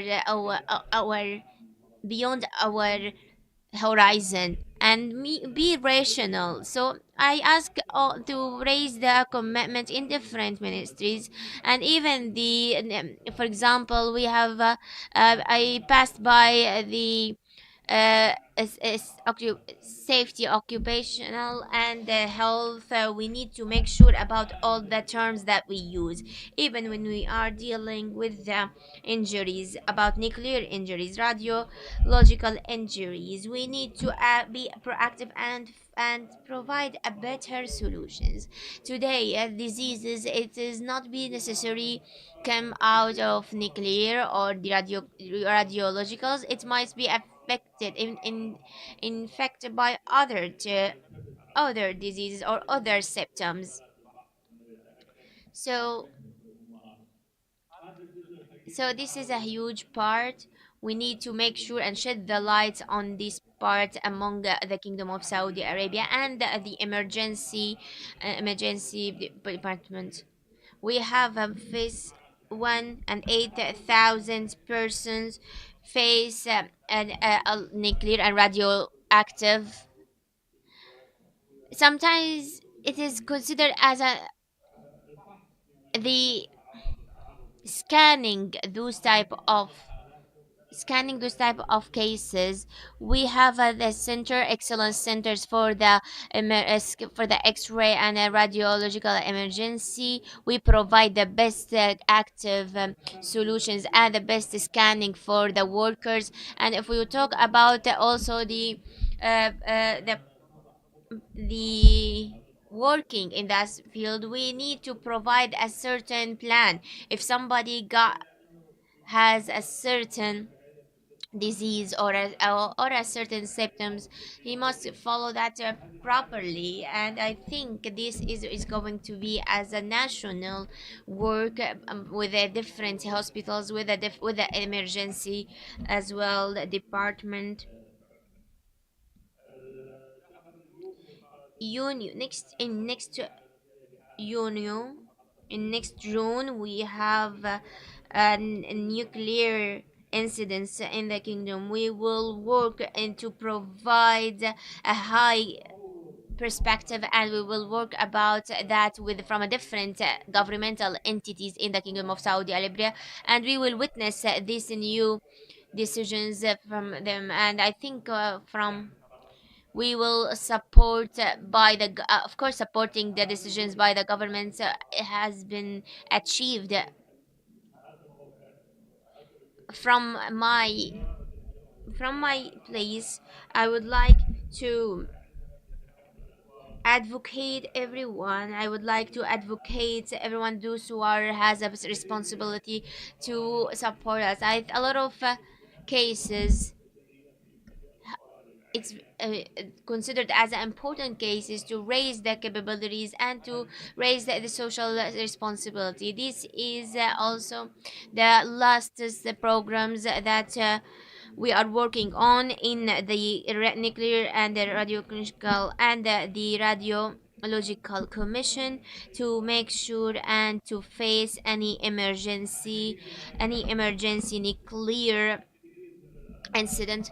So I don't focus on the legal articles, but I tried as much as I can to advocate my speech and to make my speech as a lesson and to open your minds among different angles. And I see we need to talk about this sector globally and among also different category of societies rather than only on governments.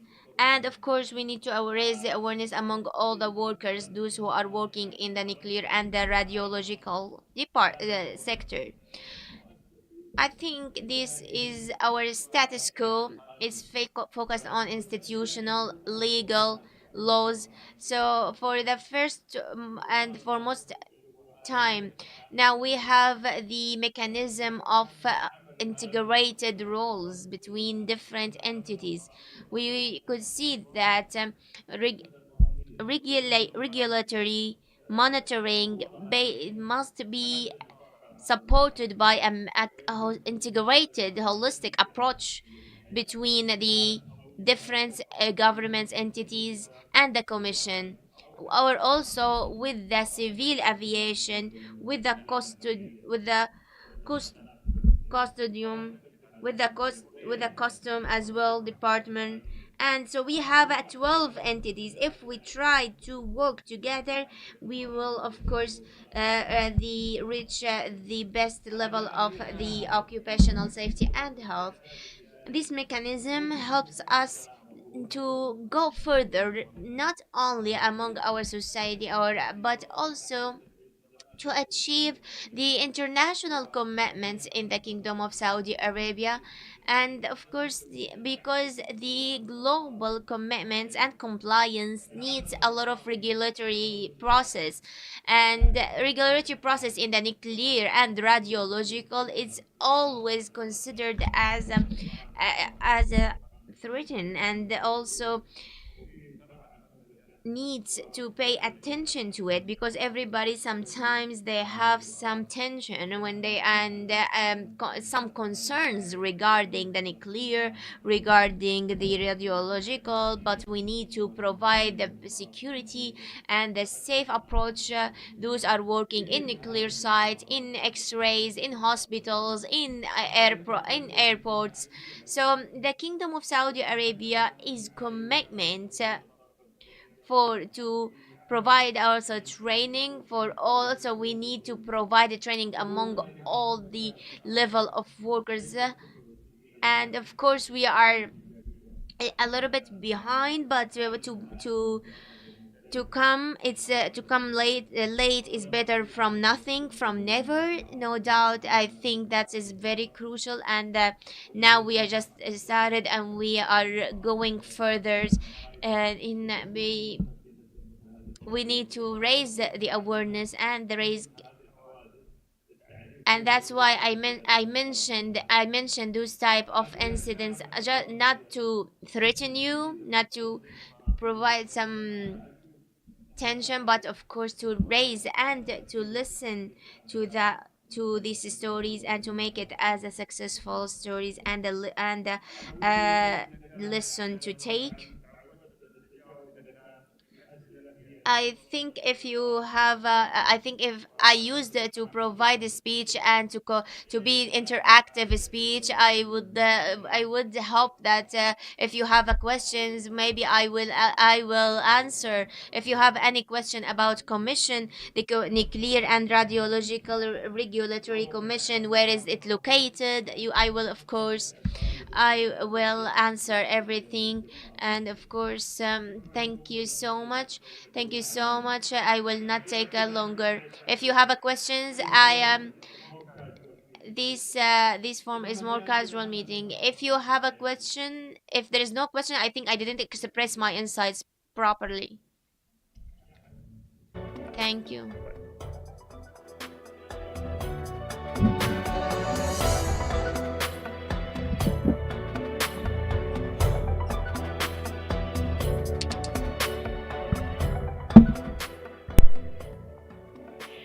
Shukran, Dr. Khalid, for a very, very valuable keynote. And it's wonderful how Dr. Khalid turned his keynote into a call to action to all of us across the ecosystem of occupational safety and health. Excellencies, dear friends, colleagues, we're now going to take a 90-minute break. There's some food outside for you to get some energy to come back in this afternoon. The prayer rooms are as they have been for the last 2 days. I very much look forward to seeing you back here at 1:30 p.m. I wish you a very good break, and inshallah, we'll see you in 90 minutes. Thank you so very much.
بسم الله بسم الله.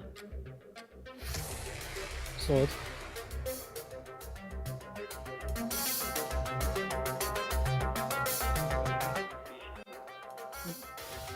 شغالة.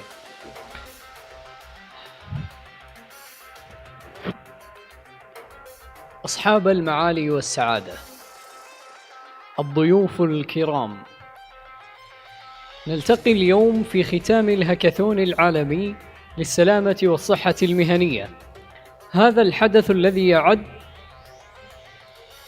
منصة عالمية لاستكشاف حلول مبتكرة تسهم في تحسين بيئات العمل وتعزيز الثقافة الوقاية والسلامة، بالشراكة بين جامعة أم القرى ووزارة الموارد البشرية والتنمية الاجتماعية، ممثلة بالمجلس الوطني للسلامة والصحة المهنية.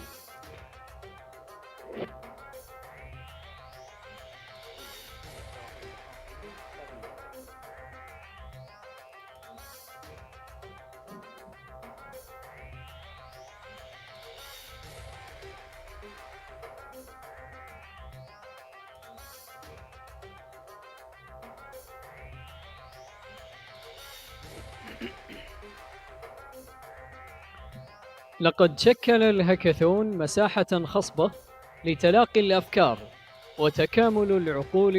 وتكامل العقول لإيجاد حلول السلامة والصحة المهنية. واليوم ونحن نصل إلى محطة الختام، نحتفي بهذه النتائج ونحتفل بنجاح الفرق المشاركة التي أظهرت قدرات استثنائية في طرح حلول قابلة للتطبيق، قادرة على التأثير الحقيقي في بيئات العمل.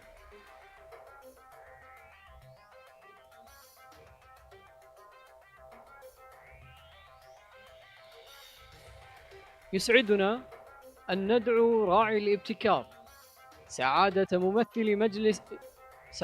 ممثل جامعة أم القرى الأستاذ الدكتور فهد الزهراني، وكيل الدراسات العليا والبحث العلمي، لإلقاء كلمته مشكورا.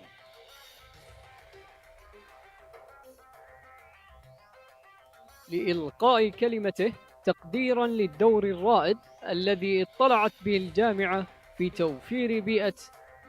توفير بيئة محفزة لتوليد الحلول واحتضان العقول الواعدة.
السيدات والسادة الكرام، ندعوكم للتفضل بالجلوس على مقاعدكم.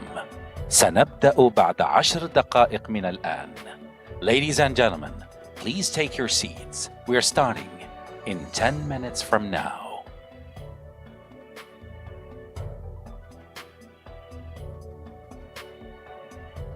السيدات والسادة الكرام، ندعوكم للتفضل بالجلوس على مقاعدكم. سنبدأ بعد 10 دقائق من الآن. Ladies and gentlemen, please take your seats. We're starting in 10 minutes from now.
السيدات والسادة الكرام، ندعوكم للتفضل بالجلوس على مقاعدكم.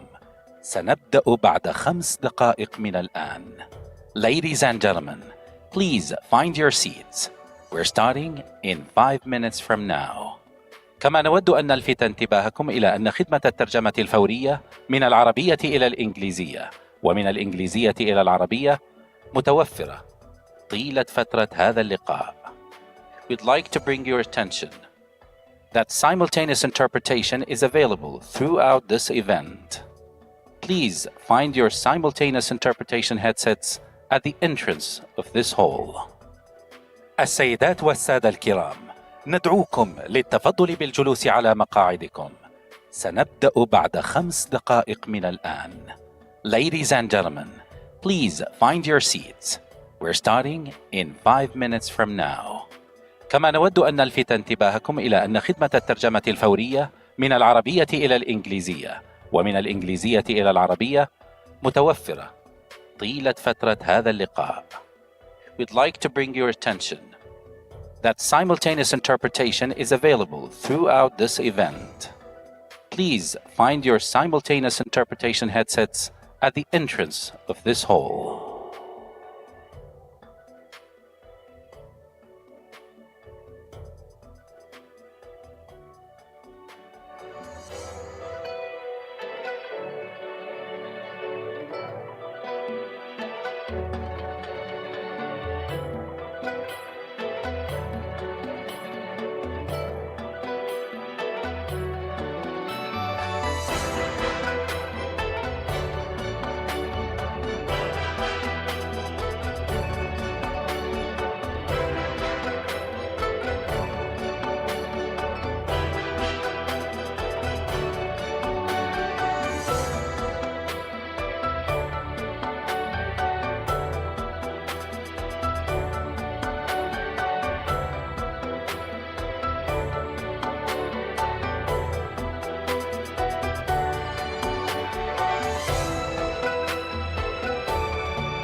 السيدات والسادة الكرام، نأمل منكم سرعة التفضل بالجلوس على مقاعدكم. سنبدأ بعد لحظات من الآن. Ladies and gentlemen, please take your seats now. We are starting shortly.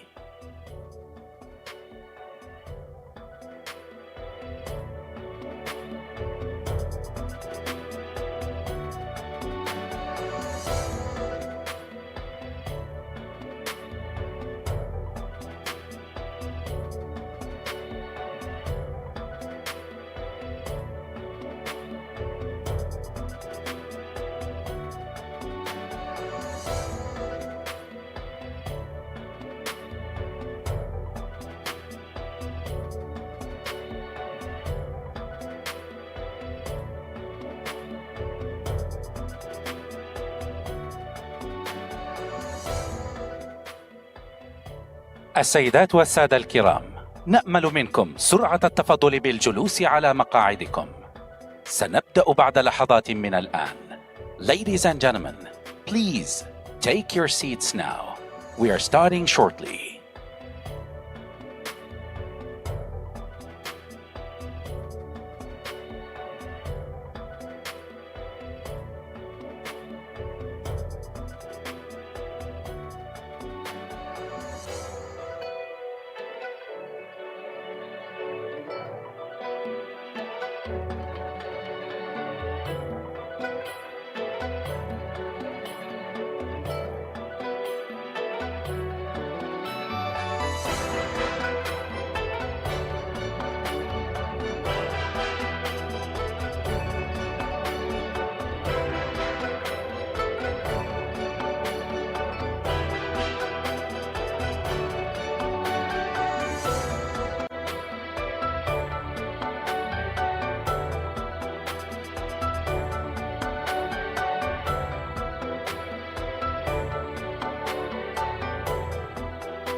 Assalamu alaikum, and a very warm marhaba, all protocols observed. We do hope that you've had a lovely break and you're ready for the final stretch of day 3 of Gosh 7.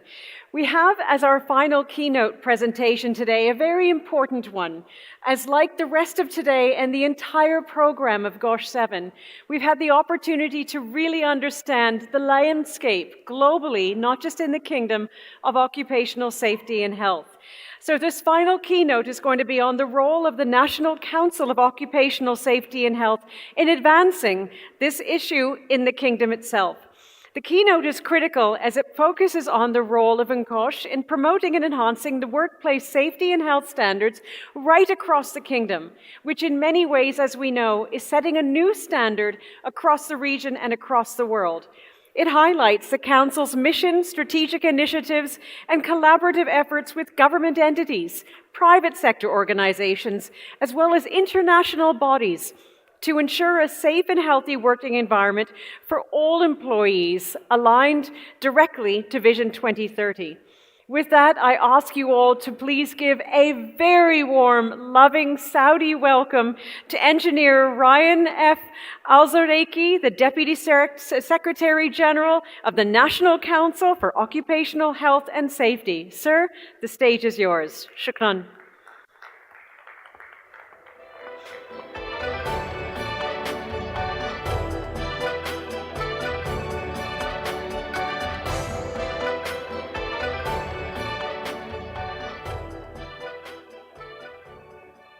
السلام عليكم ورحمة الله وبركاته. أسعد الله مساكم بكل خير وحياكم الله جميعا. And welcome. سعيدين حقيقة We were اليوم quite happy باستضافة to host a pool of the elite of those who are interested with the future of safety and occupational health from east to west, from south to north, and around the globe. And this international and global conference that is concerned with the safety and health of the workers maybe is going to be a short presentation to shed the light and the celebration about the joy where we enjoyed over the past days by launching some of the initiatives and incentives. His Excellency, the Minister of Human Resources and the Chairman of the Board of the Council of COSH, National COSH, to that is a fruit of a keen work in cooperation with our partners, in addition to the private sector representatives of the workers, and who shared a joint goal. So we have a prize, an award for COSH, and this will be a main track within the annual work prize that will be competed by the companies, institutions, in addition to the individuals and pioneers. This award emanates from the goals of Vision 2030 in alignment with the national vision to enhance the work environment. This award is launched to enable the workers to have a safe work environment through encouraging the employers and stakeholders. That awards has different tracks and different branches, and that will be announced with the Vision of Work Market Award. And according to the tracks of COSH and awards for COSH, it encourage the institutions and enhance and shed the light on the distinguished practices, starting from the prevention to the excellent interactive practices, as well as enhance the companies and institutions to start the awareness media campaign that will increase the compliance of workers at the market. In addition to this product, we have the tracks of a financial health and occupational safety. Before, when we used one terminology, we used to look for word, we looked to check it in English dictionary. Today, we have a glossary or a dictionary that is specialized and enables all those who are interested to know what does it mean. For example, scaffolding, what does it mean in confined spaces? I remember that I was one walking with my son, and I told him, be aware of the constructions, the scouting. And he said, "What is that?" So now I'm happy that we have a dictionary that resonates about kosh and has all the terminologies in addition to its definition in English.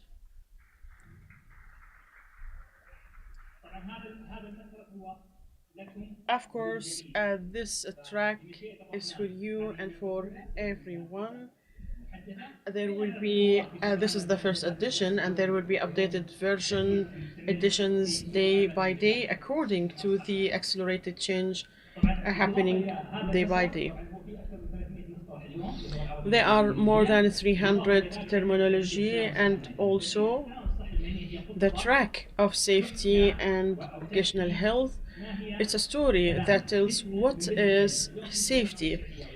We in the Kingdom of Saudi Arabia, the kingdom has been protecting and saving lives.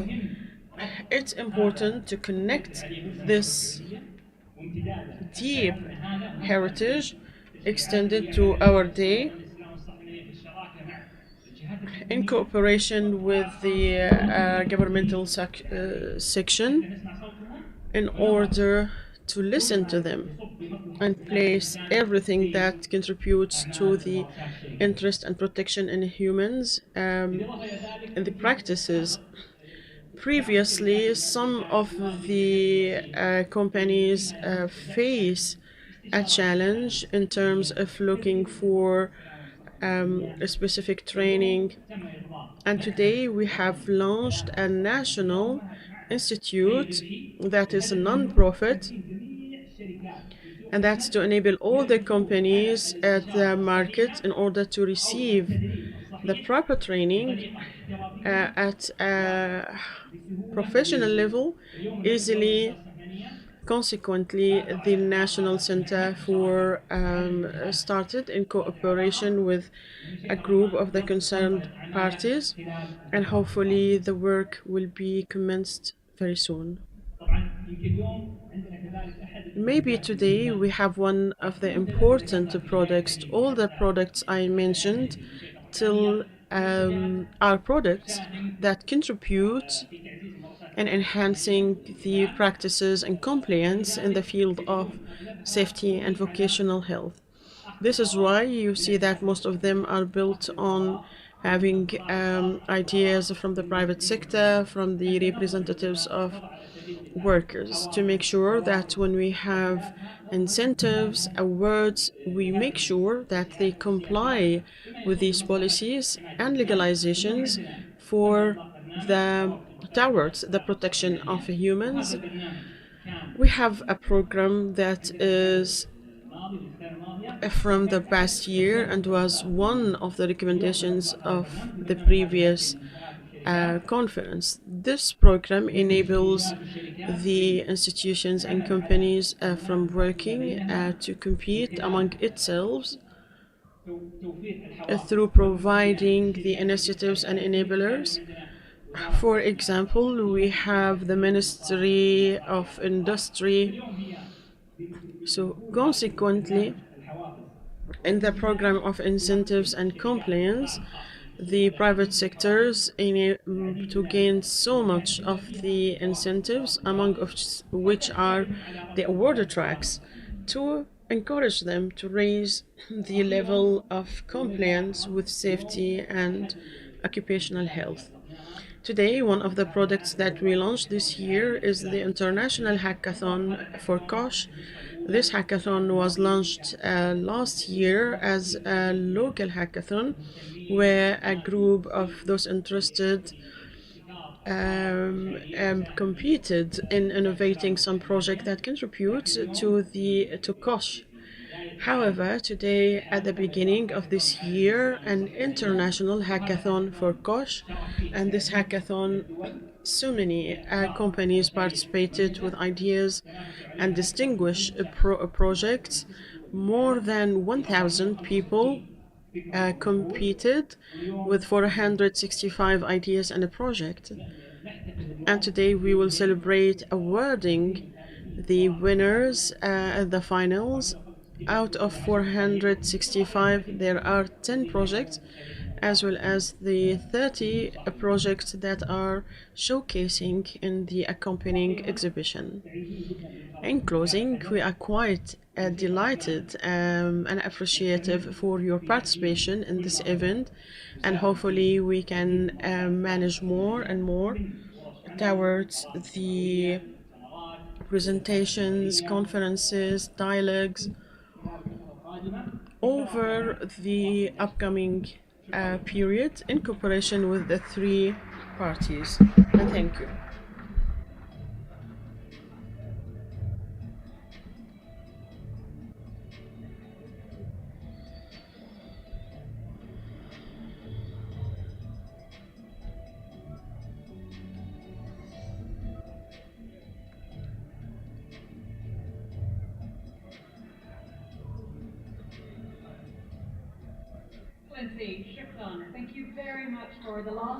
نشكر المتحدث الأخير لأنه وضع النقط على الحروف، ويسعدني أنك ذكرت الهاكاثون لأنه سوف يتبع ختام هذا الحفل، وهو سوف يدعم كل الابتكارات وكل الإلهامات، وكذلك المجتمع الذي يدعم أهمية أن تكون هناك الصحة المهنية والسلامة، وأن تكون دائما موقدة بأفكار رائعة من المملكة والإقليم والعالم.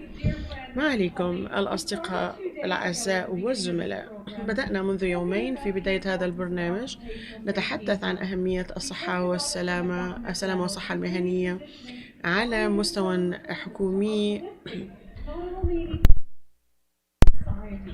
لتعزيز ليس الاقتصاد فحسب، ولكن أيضا المجتمع بوصفه جزءا من رؤية 2030. وأنا أشجع الجميع في الغرفة للاطلاع على التقرير الذي نشرته مكتب تحقيق الرؤية حول الإنجازات السنوية التي جرت تحت ظل الرؤية.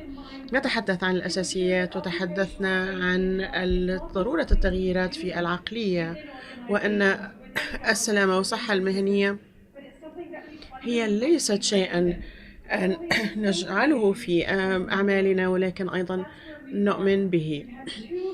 كان لدينا يومين حافلين بالجلسات في هذه القاعة، وكذلك في القاعات الجانبية وفي غرف ورشات العمل حول المملكة وحول العالم، وإيجاد الصلات والأفكار والفرص لتعزيز هذه المحادثة حول العالم. تحدثنا عن القطاع الخاص، وكان لدينا جلسات رائعة مع القطاع الخاص والأكاديمية وكذلك المنظمات المحلية، ونتحدث كيف نأخذها وكيف نجعلها في التعليم، كيف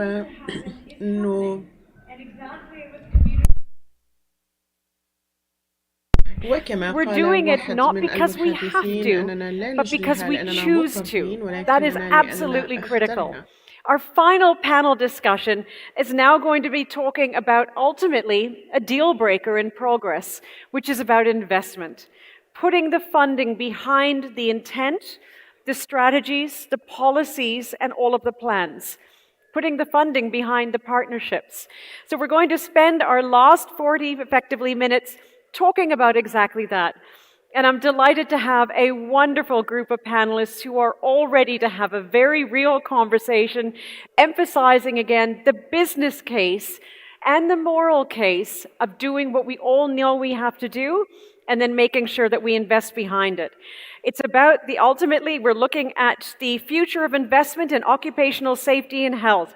And I ask you to please welcome from across the panel and across the world. We start with Dr. Ahmad Kawase, Dr. Lutverhak Upkan, the Deputy Minister of the Ministry of Labour and Social Security from Turkey, please.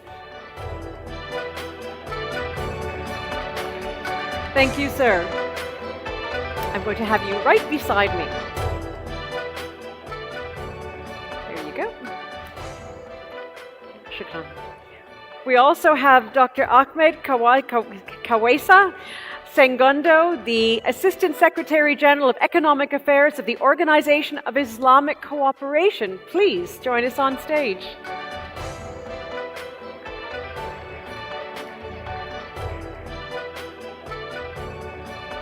Importantly, we also have joining us Mr. Mohammed El Zarqani, the Resident Coordinator in the Kingdom of Saudi Arabia of the United Nations. Please, sir.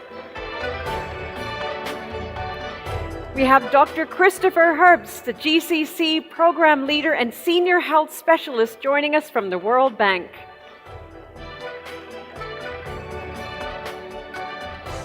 And finally, we have Professor Paul Freitas, the Department of Social Policy of the London School of Economics and Political Science. Sir, please join us.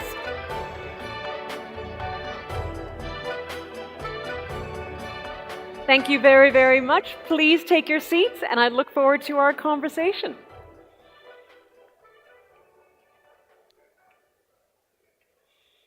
Excellent. Now, I must confess that I've had the honor of meeting and engaging with some of you through online as well as through some of our communication in sessions.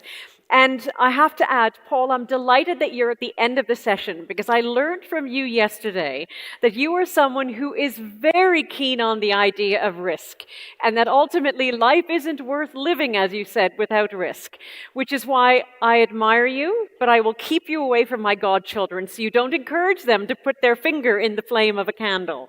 So I welcome you all, and I'm looking forward, gentlemen, to having a very honest, very friendly conversation about really how do we take all of the beauty of this conference, all of the ideas, all of the people, and genuinely invest behind advancement. How do we move forward? But before we get into specific questions, I want to ask each of you a starting warm-up question. What do you believe to be the most pressing challenges in occupational safety and health today? And how can we address this? What do you believe to be the number one challenge? Sir. Okay, thank you very much, dear moderator and distinguished speakers and the noble audience. On behalf of the Republic of Turkey, I greet all of you and I want to extend my gratitude to the National OSH Committee of Saudi Arabia and the organizing committee. This is a very great event. Thank you very much. Considering the most important challenges, maybe we can talk about some opportunities together with some threats and difficulties which are going on indeed, from past to future, especially the type of work, the place of work, remote working. This is something very challenging. Another issue may be the new technologies that we were not aware of before and we don't know their side effects or negative effects. This is an important uncertainty. And finally, maybe the third one, the sanctions which may be related and which may get harder and harder for twin transformation. So when we talk about the remote work, for example, in our normal actual physical environment of workplace, we have some limits. We know the working place, we know the working time, shifts, etc. So we know who is responsible from what, and we can attribute if an unfortunate, fatal, for example, accident occurs, we can allocate the responsibility among the owner, managers, experts, workers, etc. But in the case of remote working, the time and place is not very well defined. They can work, for example, from a distance, from their home, even from abroad, etc. And the work limits, work days are not set yet. Even if they are paid employees, they work on project basis. So in this case, it is very difficult to attribute responsibility. And another problem is digital inspection. It is not possible to design the work environment before and make risk assessments. So this is something challenging. Yes. So in order to cope with this, I think the owners should prepare the workstations before and should set the working hours before. Beyond the working hours, they should not expect any work from their employees. And a legislative, I think, efforts should be paid by the governments. So this is a long story, but for the technologies, we are not aware of the real results of a newly invented material or working process, for example, automation processes. Or we are not aware of the end results of the products and services, even medicaments, for example. At the beginning, we believe that they cure us, but at the end, we see that they have some side effects. Indeed. So in order to fight with this problem, we should educate the researchers and designers at the beginning about OSH guidelines. Yes. And finally, for the twin transformation sanctions, in all over the world, the informality is very high, and especially in the small companies and in the developing and underdeveloped regions. So that's why if we increase the sanctions, I am afraid that some small companies will be able to adapt, but some others either will go informal or bankrupt. So if they go informal, there is no inspection, there is no training, nothing. So Yes. If we push them, if they go informal, this will be another disaster. So it's enough for Indeed. the But it's interesting your point, because there are so many different challenges. And I have to admit that Mr. Al-Zarqani has been looking at me with this look of, he took my answer. So we have to make sure we're pulling, because there are so many challenges that we had. And I'm curious, Dr. Sengendo, from your perspective, what do you think the number one challenges that we need to focus on now that naturally will have a ripple effect? Yes, sir. Thank you very much. First of all, I want to thank the Kingdom of Saudi Arabia for bringing us together to continue the debate on occupational safety and health. Saudi Arabia is going through a lot of transformations, lots of projects that are fundamental and that will create a lot of opportunities for the people here and globally.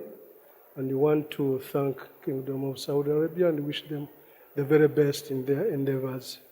To my mind, the key challenge has always and still is leadership. Once the leaders of companies, CEO, or government departments do not internalize the importance of safety, Yes. it doesn't matter what else you do. Once they don't make it their own culture, philosophy of life, a firm personal understanding that these workers are human beings who deserve dignity and safety, and that behind this one worker, there are families behind them. So the statistics usually show you only the person who has died on the work. But no, the situation is much bigger. For every one worker, there are probably 5, 10 other workers behind, or rather beneficiaries, who become affected by this. But once the leaders internalize and make it their personal responsibility to ensure safety of the workers, that will be reflected in their budget, that will be reflected in their training capacities, that will be reflected in the way they consult with the workers, that will be reflected in the way they treat the workers. So leadership at various levels, not only company level, but even the smaller units within the company or factory. The leaders in those, once they all of the same philosophy, will make a great headway. So that leadership will not be seen, or people first not only be seen as a slogan, but as a culture, Absolutely. as a way of life. And that will be able to change things around. The second aspect that we normally do not pay much attention to is the human factor in these workers. A lot of stress, a lot of fatigue. Many projects have timelines that have been met. Many projects need to maximize profits, and to minimize costs. So you cut into training opportunities in the hope that you are increasing profits. Yet, these are human beings. So developing a human-centric approach to occupational safety and health would make a great, great difference. If a worker has stress, what does he do? He's required to work. Many accidents result from fatigue, from stress. If a worker has a personal problem at home, whom does he talk to? Yes. Because he's more likely to make many mistakes and accidents at work because of his emotional situation. So investment in ensuring that our workers are emotionally stable and are capable of working should be able to improve a lot of safety at work. And lastly for me, in addition to what colleagues have said or we say, is training and retraining and retraining and upskilling. And the losers of the 21st century are those who cannot learn, unlearn, and relearn. So there's continuous learning that must be engraved within the culture of the company or the institution and so on. Otherwise, many people make mistakes simply because they're ill-trained, they have not had sufficient exposure, or new equipment has arrived in the company, and they just had preliminary introduction to how to use it, and they make mistakes that will cost a lot of lives and a lot of profits. So for me, those three are critical for now. And you make a very important point, because it's not about the objective of safety, it's the principle of safety. Yes. It's not only about physical safety, it's about psychological safety and comfort as well. And I think what you're also saying as well is that it's making that connection as a part of the culture of the organization, which needs to constantly be upskilled. Because as the individual is evolving, the skills need to evolve in the concept it's working in. Absolutely. Mohammed, what would you like to add on top of that, please? Is there anything left? No, it's really wonderful to be here. We come at the tail end of this wonderful 3-day event, so I sincerely apologize if we're repeating information to the audience that they've heard already. But first, I want to say that the world still faces unacceptably high rates of occupational injury, illness, and death, particularly in high-risk sectors, looking at informal sectors, and particularly for migrant workers. Climate change is also creating new OSH hazards. So we're looking at heat stress at the moment, exposure to extreme weather events, and shifting disease patterns. We have to also look at digitalization, automation, also introducing emerging risks, including what you just kindly mentioned, psychosocial stress, which is extremely important to look at. We need to remember that informal work arrangements as well, they often fall outside OSH protection systems, leaving millions without basic safeguards.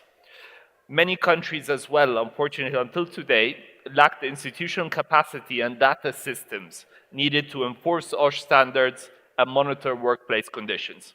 Now, how do we address that? I mean, and I will speak from the lens of the UN system as a whole. The UN system supports countries in building integrated OSH strategies that link labor, health, and social protection systems together. And when we look at it from the lens of how equity is so central to this, yeah? So in the UN, we promote the inclusive OSH systems that consider gender, migration status, age, disability, all need to be central in how we address that. Finally, I just want to say that, to have those sustainable solutions, we need those key ingredients, right? One is national ownership. 2 is social dialogue. 3 is sustained investment in prevention, inspection, and education. Thank you. Brilliant. Thank you very much. And I'm grateful that you brought it in because, again, you've demonstrated the ripple effects of all of this. It is not just about, and I think interestingly, when you mentioned the impact of climate change and the climate crisis, it's not just the worker that is being challenged. The work is being challenged because of its now being exposed to extremes. So it's a really good point you make, and that has an operational, a social, and economic impact. Thank you very much for that. Christopher, what would you like to add, please? Thank you very much. Of course, we work very closely with the UN. We're one family.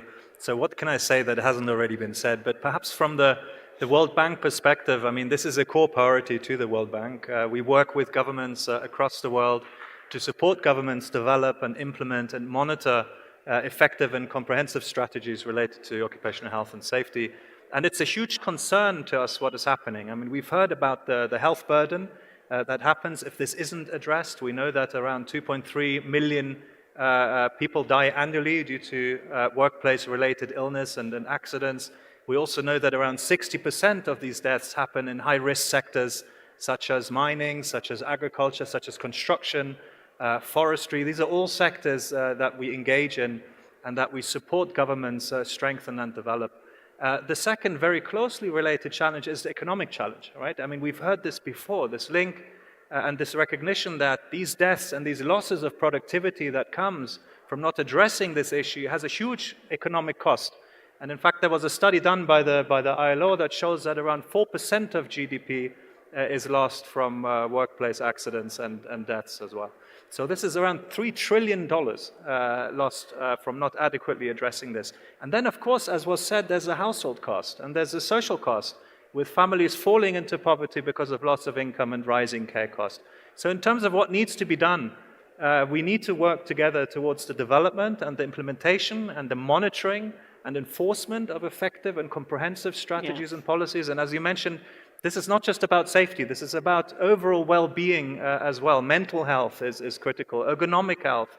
All of this affects productivity of workers. Secondly, what was mentioned, of course, the importance to leverage and to adopt technologies that can now help assess and mitigate and monitor risk and safety issues. And finally, we need to come together much more as a global communique to share knowledge and experiences and then talk about the lessons learned to support governments strengthen these areas. Indeed. Thank you. You make a very good point, and I think this is where I credit Mother Nature, quite honestly, because coming through the pandemic, the importance of physical and mental health in the workplace is not only coming from the workplace side, the worker is demanding it now. Society is demanding it now.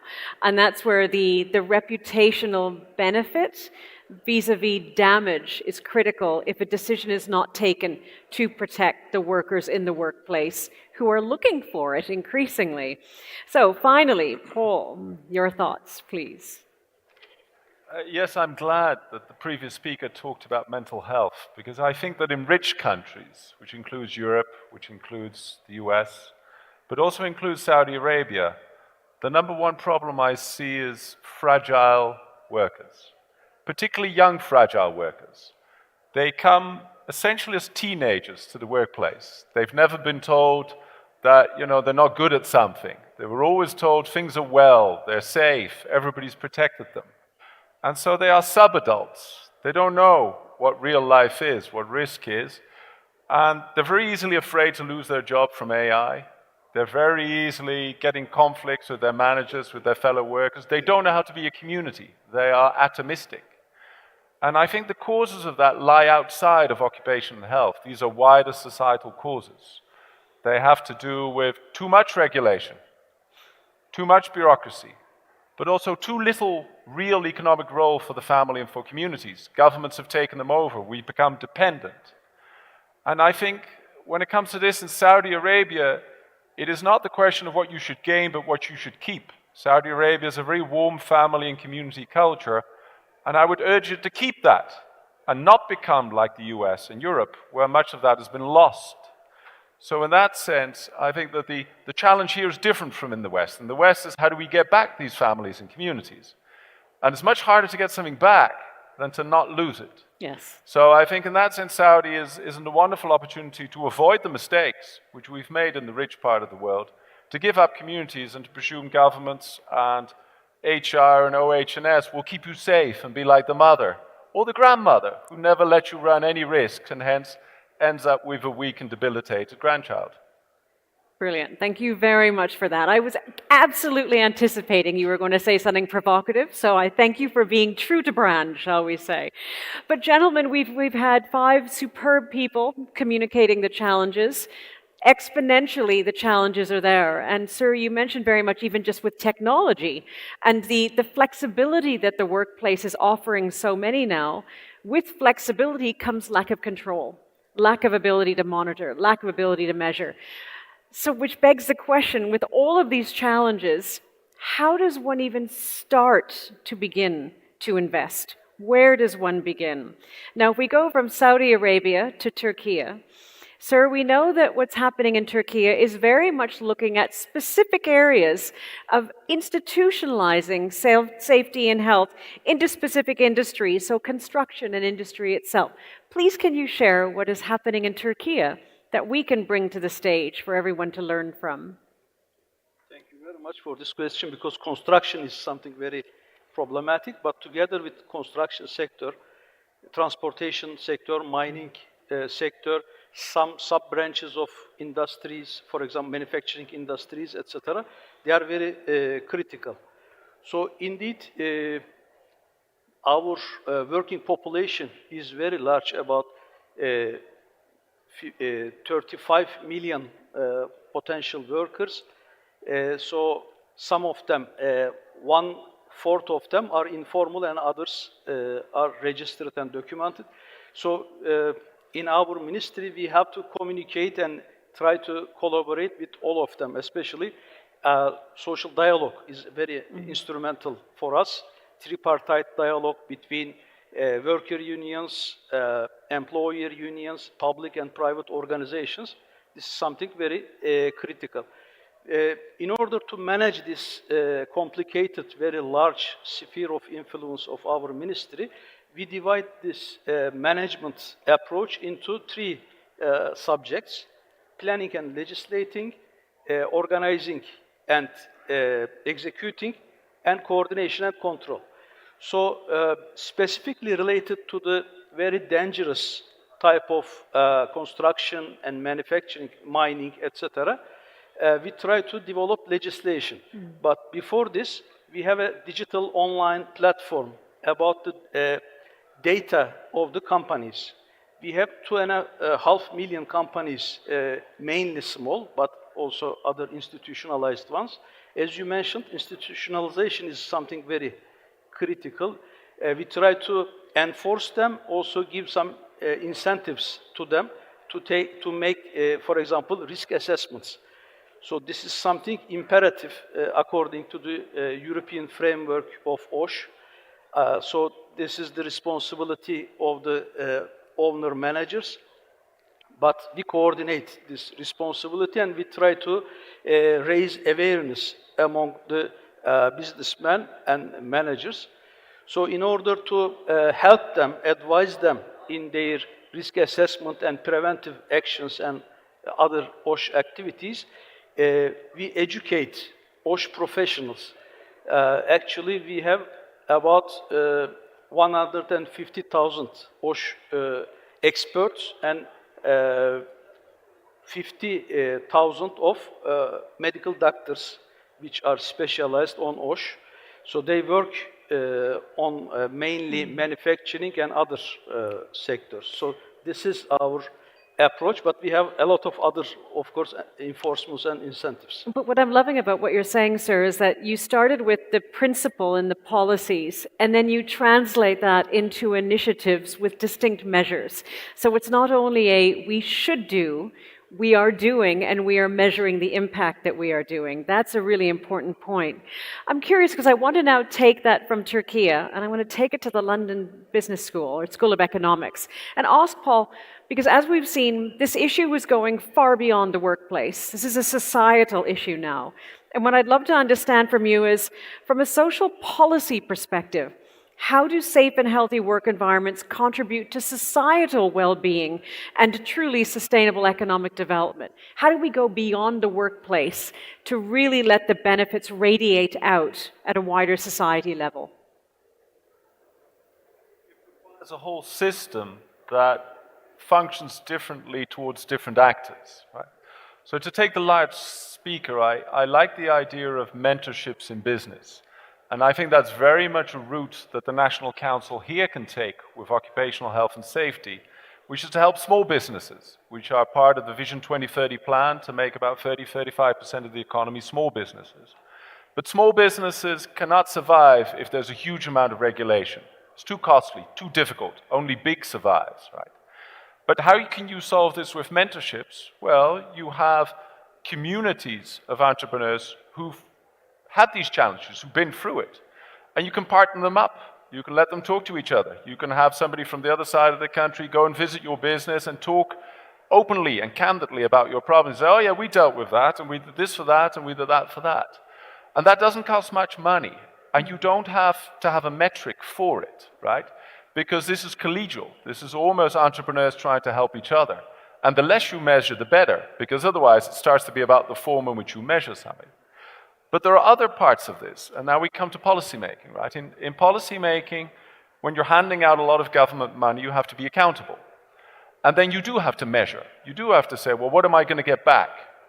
And there what you want is you want a measure of progress which is more than just physical health, more even than mental health. You want to have everything in there which is important to people. Now, we have a measure for this. We call it the well-being. It basically is the happiness of a person. You ask someone, how satisfied are they with their life as a whole, from 0 to 10? And the higher they are, they themselves think their whole life is going better. And that gives you a metric. It gives you a metric for a whole company, for a whole society. And so you can institutionalize a system in which you say, I'm going to fund those policies, those initiatives, which give me a lot of well-being of the whole population. Another goal of Vision 2030. Right? It says we care about the well-being of the population, physical, social, mental. You fund those policies which make the best case for giving you a lot of well-being for little money. And yeah, we've developed such methodology at the LSE, and it's now being rolled out to various places. So that's one of the ways you do it. But it's hence different for different parts of society. This is not what you do with small businesses. Absolutely. And I think building on what you're saying, because you're absolutely right, the policies are there. And we had the panel earlier speaking about the 1 to 5 case making of the investment going in and the benefits coming out. But sir, I'm curious, Dr. Sangendo, how do you encourage, ultimately, how do you encourage in the IOC people to start investing?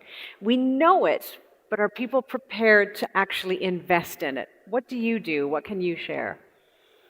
Thank you very much.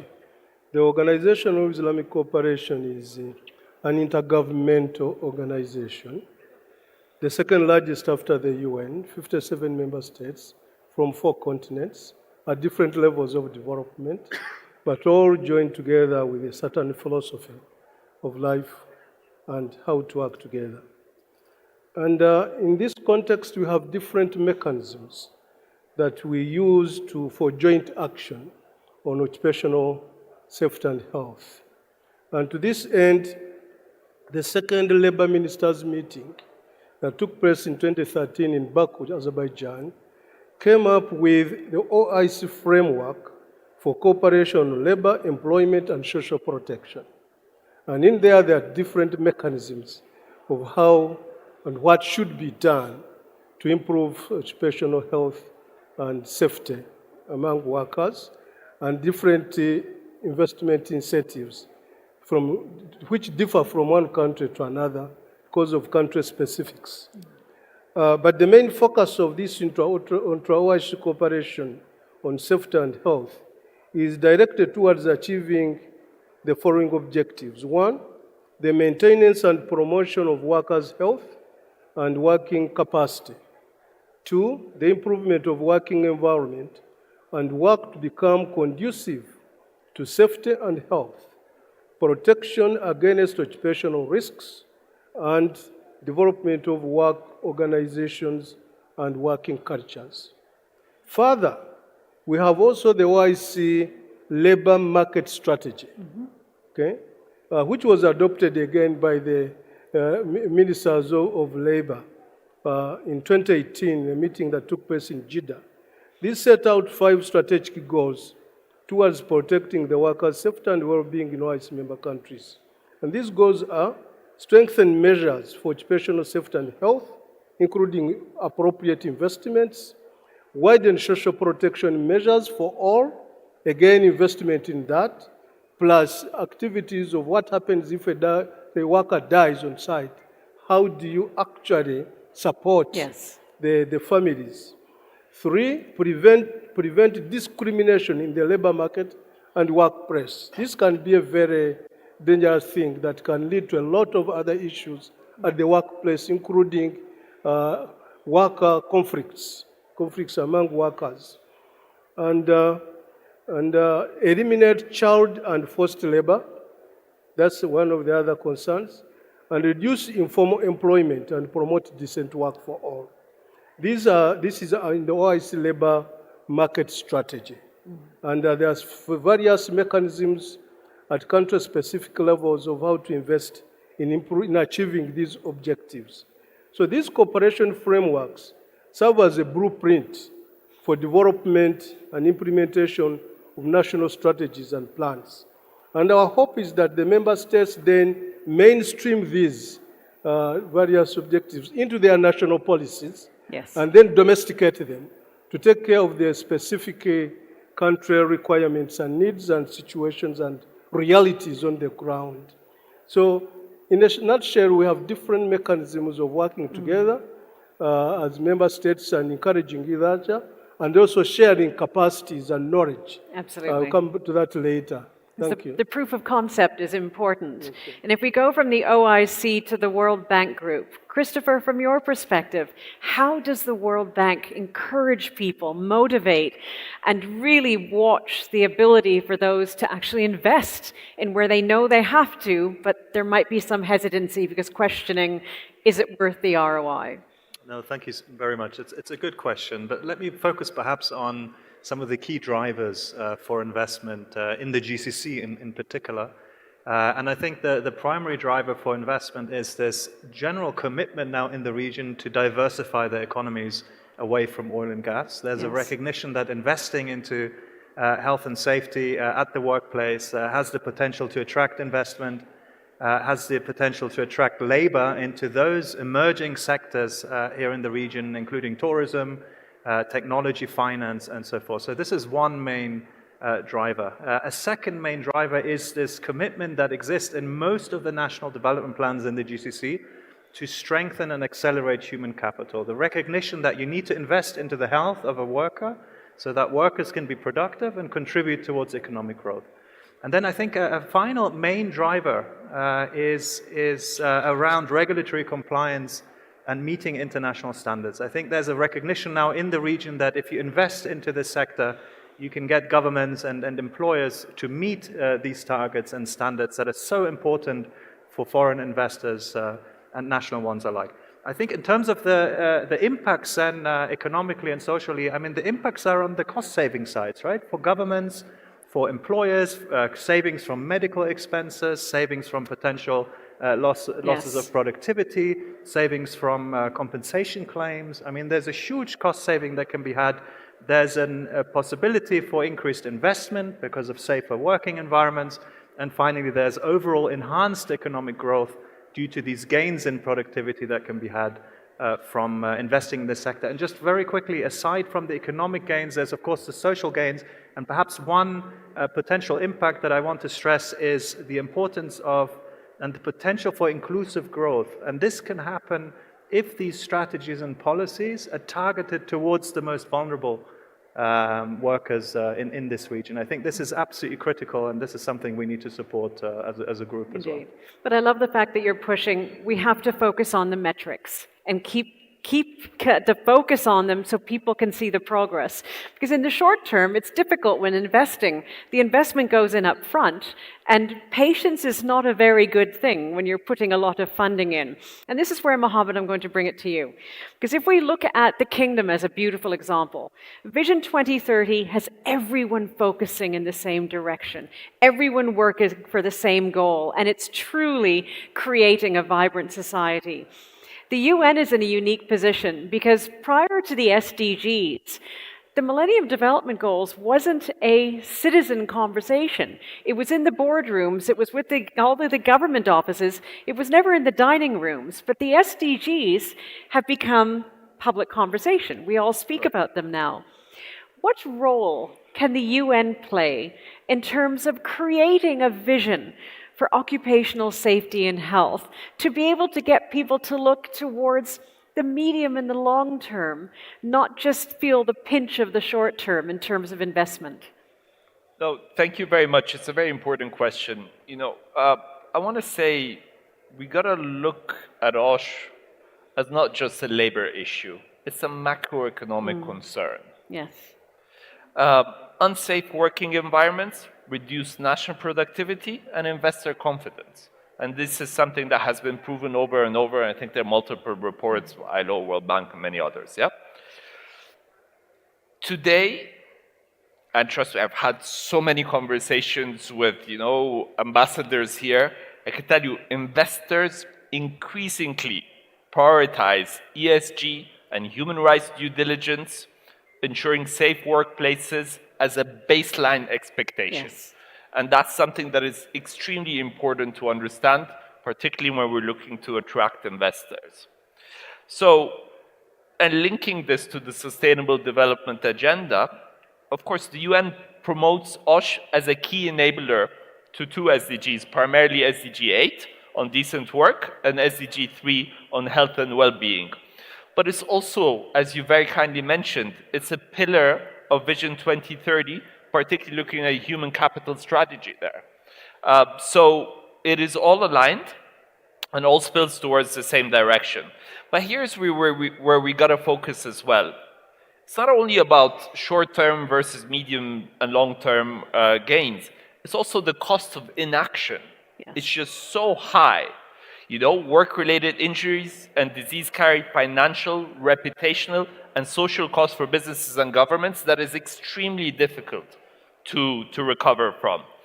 The UNSF here, we support in embedding OSH within the broader investment and regulatory reforms, ensuring that growth is inclusive and sustainable, as Christopher mentioned.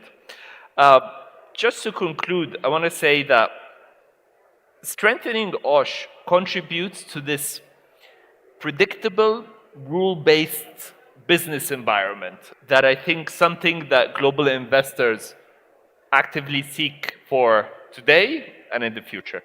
Brilliant. Thank you very much. Now, Excellencies, ladies and gentlemen, we have effectively 5 minutes left on the clock. We have 5 minutes left. I have 5 spectacular speakers on the stage, and I want to hear your voices one more time. So, as much as I am not an OSH practitioner, I am an aviation practitioner, which means every second matters. Because no matter how persuasive you are, Paul, if you show up late for the flight, you will not find the aircraft there. It will have left. So, I have a last question for you. I'm going to challenge you, and I ask your forgiveness because I did not tell you what the question was. But if we project ourselves 1 year from now, and inshallah we meet back on the stage at GOSH 8, there's a call to action we need to make to encourage investment to just start. Take the first step. Paul, I'm going to start with you. You have 30 seconds to make the plane. What is your call to action to just start investing? I would say to the National Council here for Occupation and Health, invest in a mentorship program for your small companies. Use the experiences that you've already had with other companies and offer that to the small emerging companies in tourism, in the IT and in the software sector and entertainment sector, which is burgeoning. And otherwise, I would invest in keeping your local communities and working towards resilience, and hence also a little bit hands-off. Don't over-regulate. Brilliant. Thank you very much. Christopher, 30 seconds. Thanks a lot. I would say invest into strengthening regulatory frameworks that are comprehensive and effectively enforced.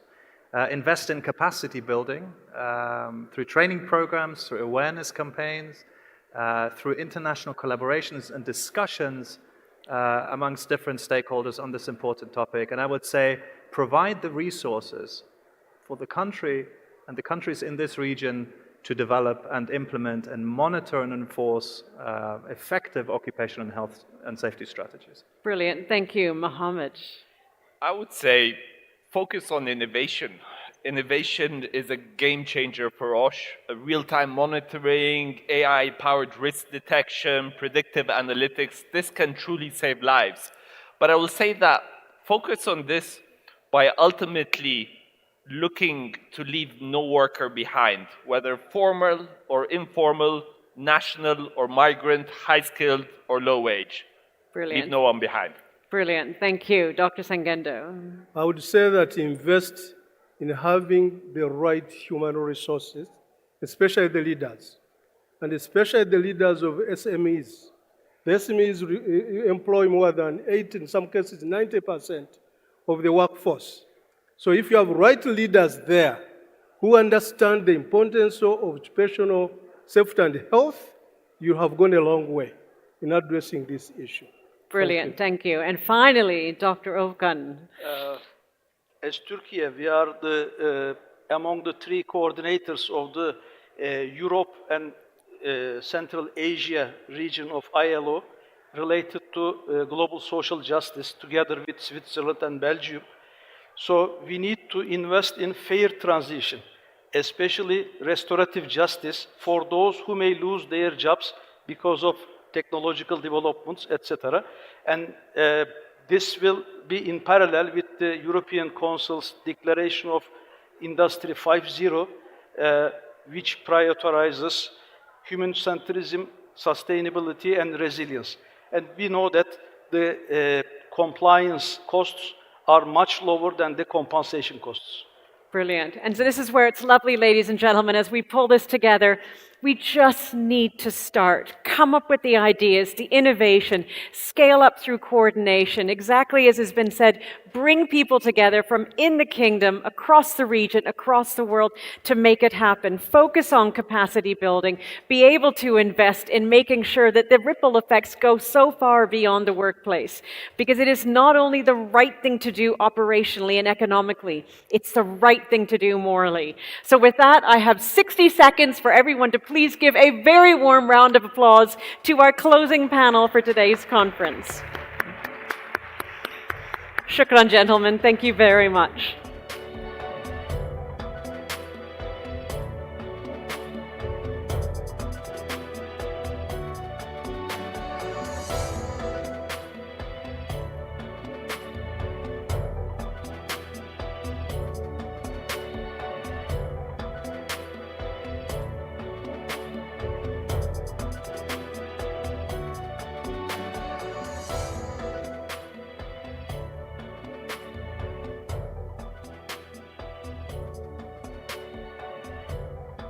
Colleagues, dear friends, this now brings us to, sadly, the end of day 3 and the end of GOSH 7. It has been an immense honor to be here, and it's wonderful to see the room filling up as we start to go into a major final celebration of this event itself. We have followed through 3 days of exceptional program development and execution, focused on the principle of people first and their safety always, whether they're here in the kingdom, they're in the region, or they're across the world. An enormous thank you, a very loving shukran to GOSH 7 for allowing me the honor of taking the stage, and importantly, a very warm, loving thanks to the leadership of GOSH 7 and all of the partners involved in putting together what has become truly an exemplary initiative that is going to lead occupational safety and health across the world, not just across the kingdom itself. I'd like to thank all of the speakers who've come from across the kingdom, region, and world to be able to share not only, as we've seen in this last panel, their incredible intellect, but also their incredible hearts and their incredible desire to participate.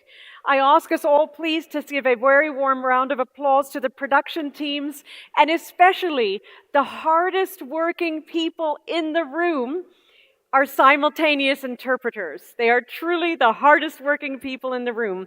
To you all, from myself, inshallah, we meet again soon. I wish you safe travels. I now officially close off the stage, and I thank you very much for being with us for Gosh 7. We now go into the finale of this event, but shukran, loving shukran.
السلام الملكي.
الرجاء التفضل من الضيوف الكرام بالجلوس.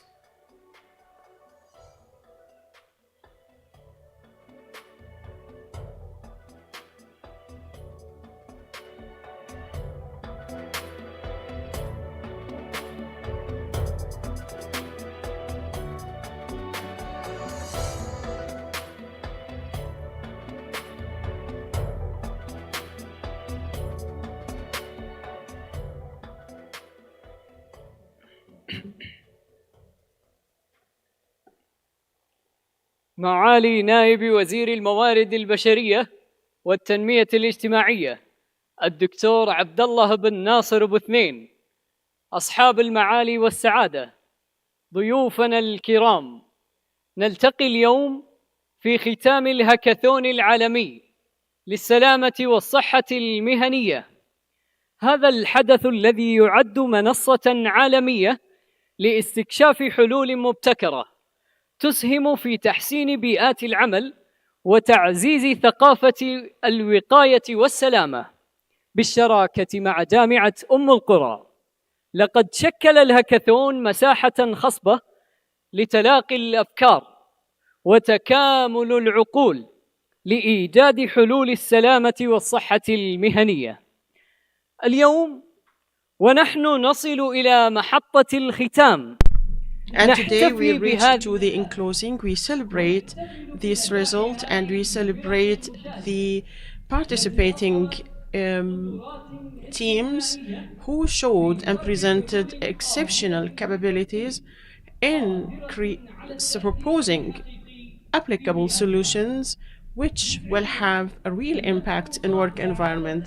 It gives us a great pleasure to call His Excellency, the Secretary General for the National Council for COSH and the General Manager of the conference, His Excellency Engineer Majid Al-Fawz.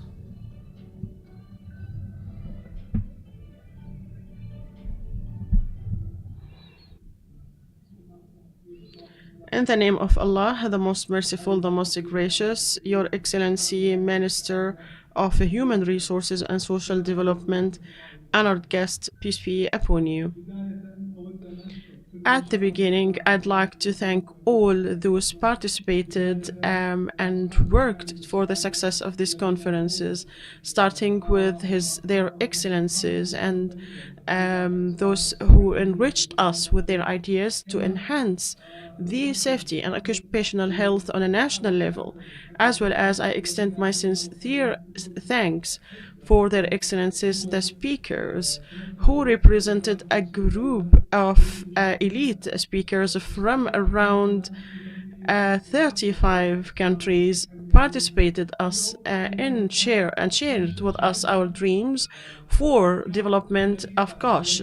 We have witnessed brilliant, full, smart ideas, and we believe that it will be our way to develop the safety and vocational health. And it gives me a great pleasure to share my happiness with our students and our kids as well as the representatives and the hackathon from the universities, from the companies. We have witnessed a group or several groups that will enforce and contribute to the success and application of safety and occupational health. We hope that we'll see it implemented on reality soon.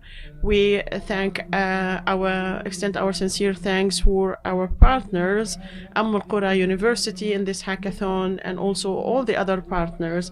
And we hope that this conference will be a platform to develop the safety, the COSH, nationally and internationally. Thank you ever so much, and hopefully the final recommendation will be announced. We come up with 9 recommendations.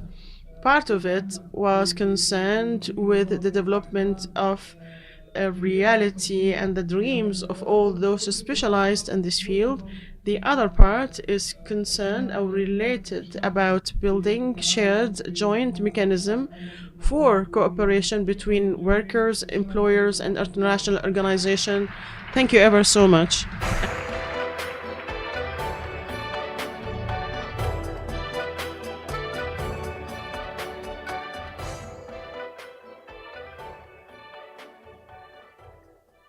حفلنا الكريم honored تقديراً guest in appreciation for the pioneering role that the university is working in providing an encouraging environment for generating solutions and incubating aspiring minds. We call the sponsor for innovation the provost of Qura University, Professor Fahad Al-Zahrani, for opening speech.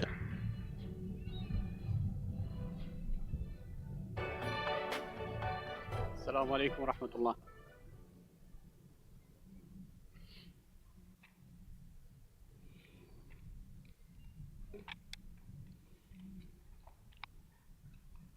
معالي نائب وزير Your الموارد Excellency, البشرية the والتنمية Deputy الاجتماعية. of Human Resources and Social Development, Your Excellencies, dear honored guests, peace be upon you. Qura University is proud in its participation as a partner for innovation in COSH 7, which is a pioneer platform for exchanging expertise and knowledge in the field of quality of life and sustainable development. This is the field that the university is extending a special intention, being the base of excellence and distinguished efforts, which is the core base for the qualifications of a human capability, and as well as the support of R&D, innovation, and entrepreneurship, and enhancement the safe vocational practices. The conference has witnessed a distinguished activity and several fruitful meetings, among of which the international hackathons for safety under the logo of We Innovate for COSH. Those who registered more than 1,000 from different 9 countries, they proposed 400 innovative projects.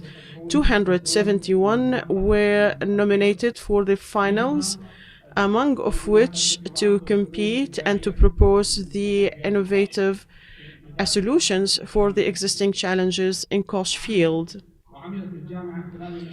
The university over the past few days worked on providing development environment for the innovators by providing 14 workshops presented by 17 expertise and trainer in COSH.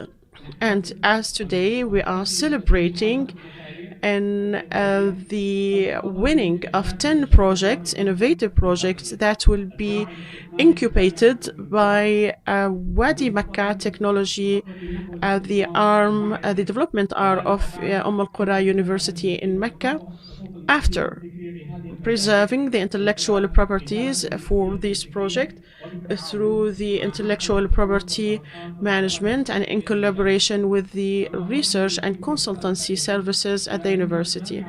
At the end, I would like to mention that Al-Qura University, and in the light of its commitment in community service and supporting this vital dynamic field, we have created a center that is concerned with COSH, which will work in collaboration with the innovation and creation ecosystem in order to be an active platform for knowledge production and to serve our project and contribute to fulfill a more safe work environment.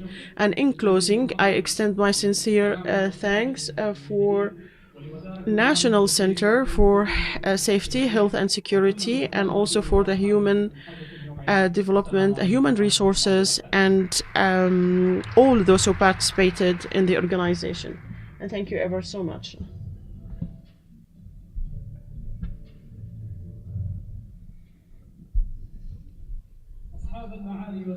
Your Excellencies, honored guests, and now we call you to watch a video about the most prominent phases in an enclosing video that represents this inspiring journey of hackathon.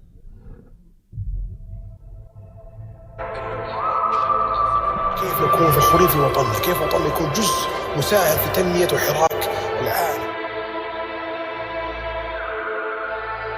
في قلب رؤية المملكة 2030 الطموحة، حيث يزدهر الاقتصاد في بيئة prosperous in an competing environment that is supported with knowledge.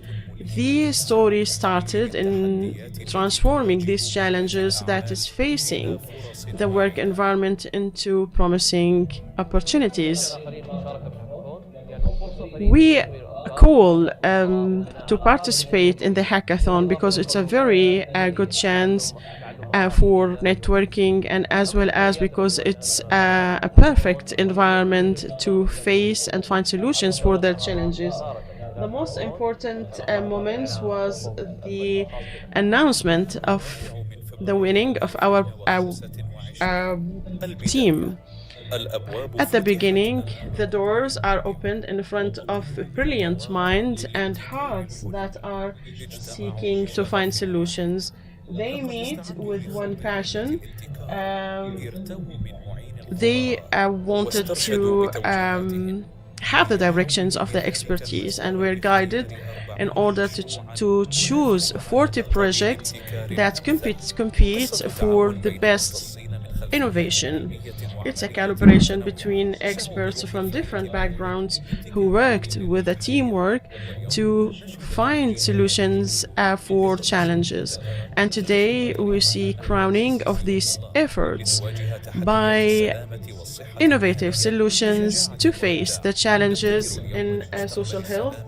Today we innovate for health and safety future.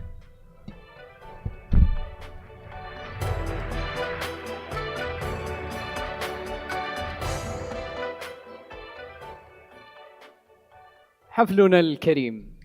Dear honored guests, the leader of this national tract that will support innovation and enforce empowerment at work environments.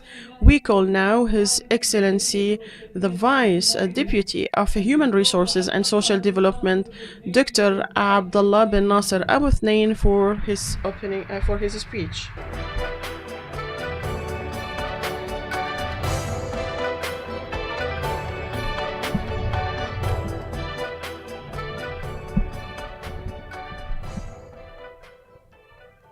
السلام عليكم ورحمة الله وبركاته. Peace be upon you, everyone, your excellencies and our guests.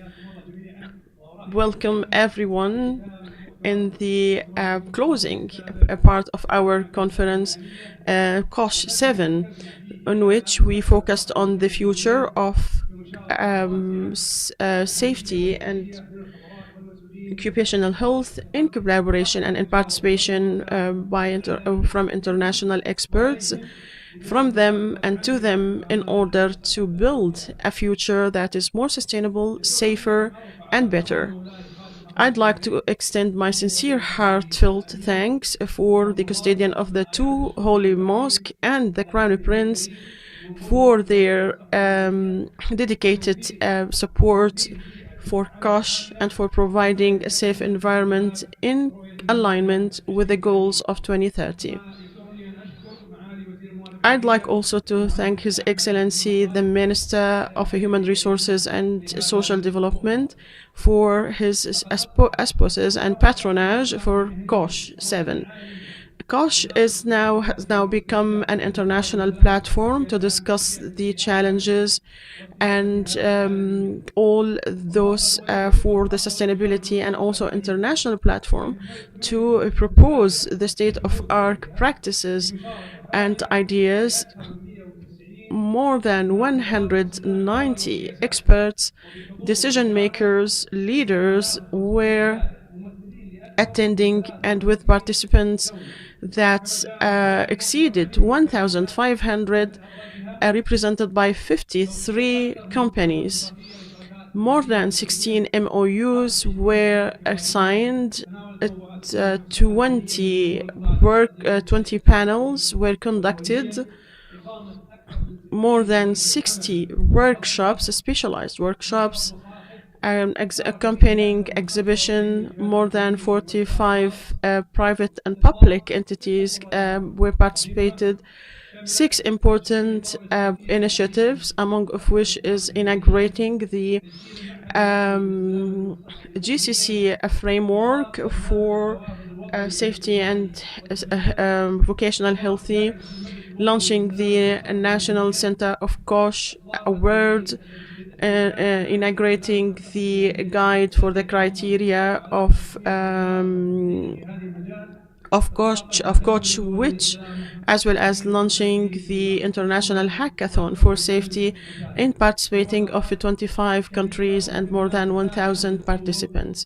Initiatives that are significant and supporting the development of this important sector. Honored guests, the participation of the Kingdom through the launching the initiatives and unique program and benefiting from digital transformation and AI application has a high impact in developing the work environment in Saudi Arabia and the safety and well-being of the workers. Within 3 years, the death and fatal accidents connected to work were reduced to less than 1 for each 100,000 workers. And for each 100,000, there were 42 injuries in comparison to 146 injuries in 2019. The number of the workers, Saudi workers, exceeded more than 29,000 specialized in COSH, with a percentage of more than 130% in comparison to 2019. The participation of private sector increased to more compliance, more than 72%, and we keep the safety and well-being of workers in the heart of our work, and we will continue on developing an environment that is attracting talent and fulfilling and complying with all the best criteria of safety. And in closing of this conference, it gives us a great pleasure to celebrate celebrating the hackathon, International Hackathon for Occupational Self and Security. And as Dr. Ahmed mentioned, that more than 100,000 students in more than 465 projects in 6 countries, 30 of them reach the finals in correspondence with this conference. Of course, their participation was a significant involvement. I'd like to thank all those participated in this international event, organizers, speakers, as well as I extend my sincere thanks for this distinguished conference organizers A special thanks for the members of the National Council for KOSH, and I'd like also to thank all those who participated in a unique way. A special thanks to Engineer Majid Al-Fwaiz, the chairman of the National Council of KOSH, for the success of this conference, and peace be upon you.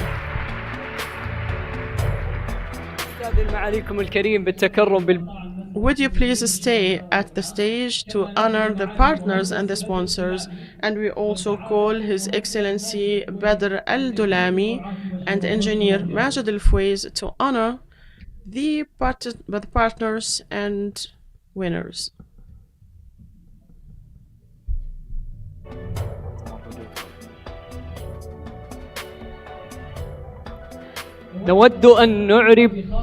We would like to extend our sincere and heartfelt thanks for our sponsor partners in this conference.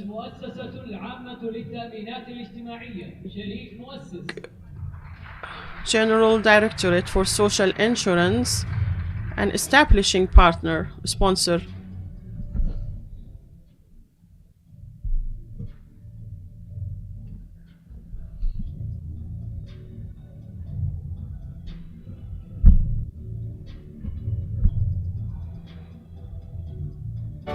الشركة السعودية للكهرباء شريك استراتيجي Electricity, a strategic partner.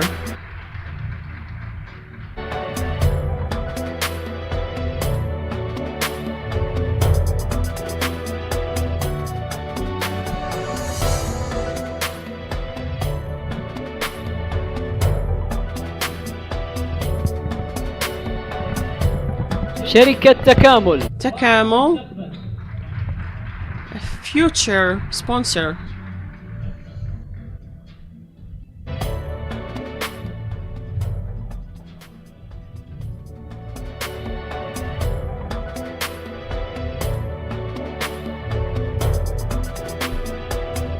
هيئة الرقابة النووية والإشعاعية The Nuclear and Radiology Oversight Commission.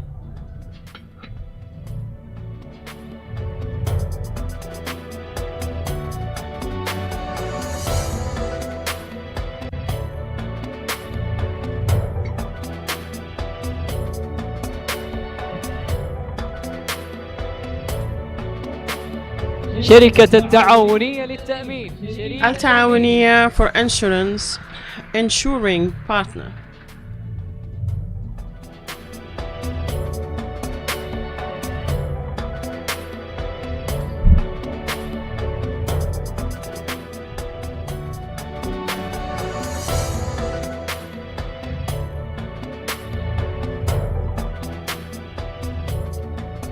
الهيئة السعودية للمياه راعي بلاتيني Saudi Water Authority, Platinum sponsor.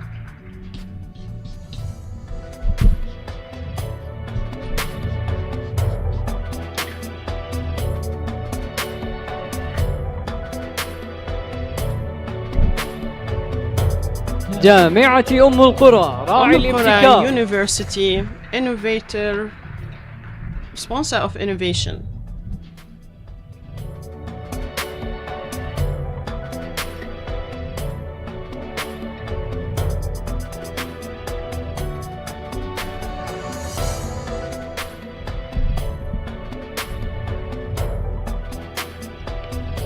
اللجنة الوطنية للجان العمالية Saudi National Committee for Workers Committee, worker sponsor, and KOSH.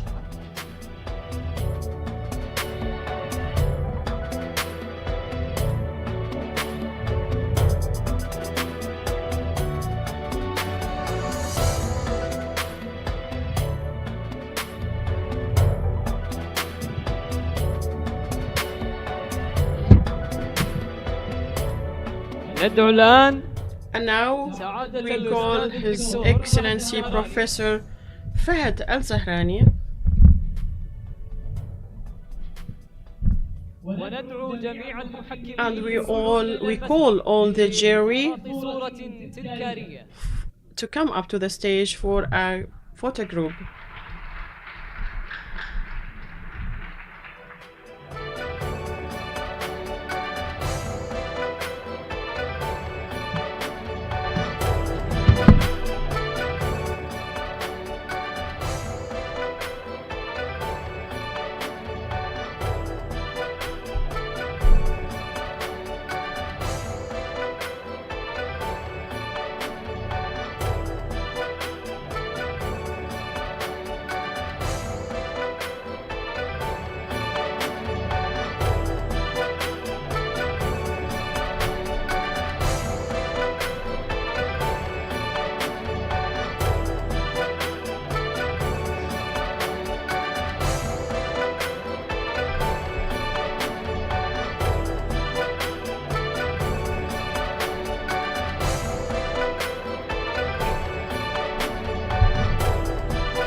حان الآن الوقت المنتظر للإعلان عن الفائزين for announcing the winner of the International Hackathon for COSH. الفائز بالجائزة The winner award will be entitled for joining the Elevate program, the Coast Incubator for business, and as well as to join the incubators at the Valley of Mecca company in Wadi. And the first top 5 will be entitled for monetary award, and the rest will have an appreciation certificate. And now we start with the winner of the voting of the audience, an amount of 10,000 Saudi riyals.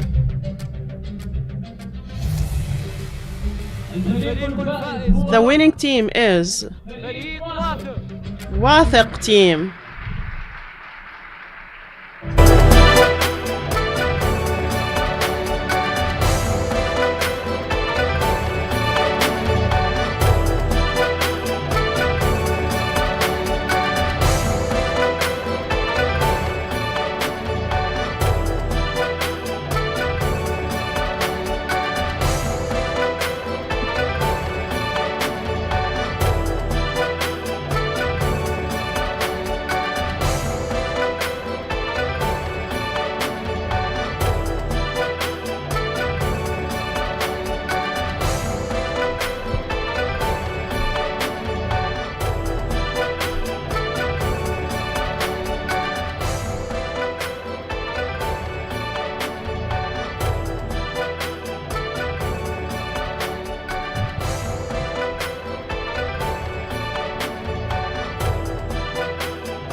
And this was an award deserved by the voting of audience.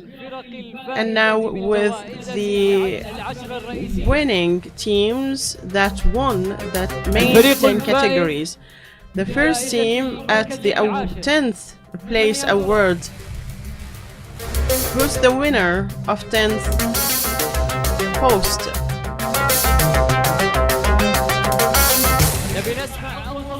We would like to hear the applauding in order to a smart car team.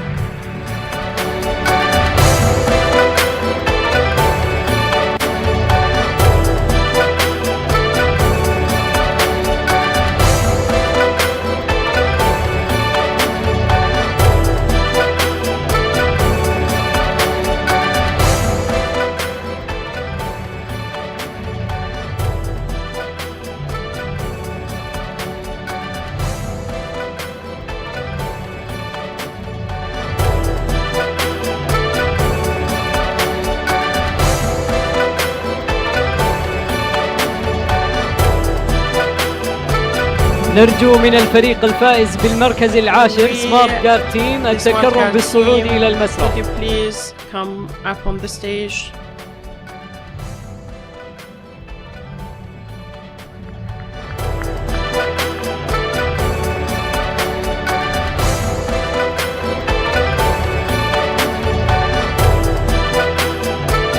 الفريق الفائز And the winner team المركز التاسع at the 9th post award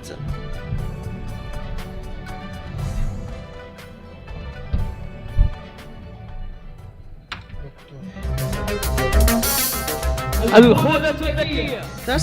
الخوذة الذكية or smart helmet.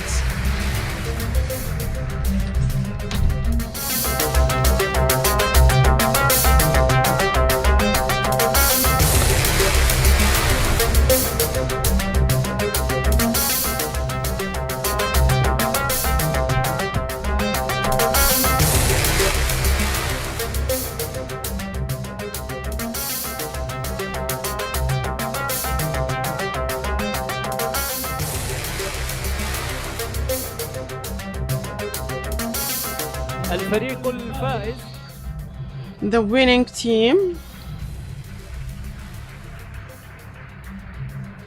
والحاصل على المركز الثامن at the 8th Ergo Sense.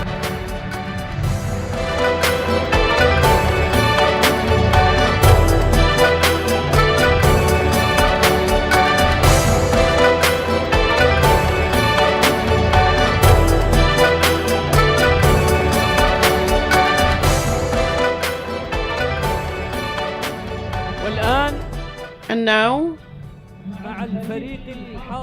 with the winner of the 7th post award, فريق القفاز الذكي. القفاز الذكي or the smart gloves.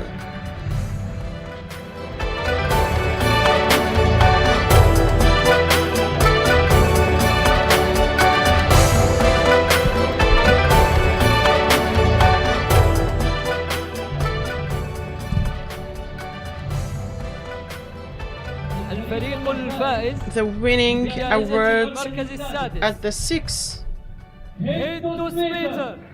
Hentus Metal.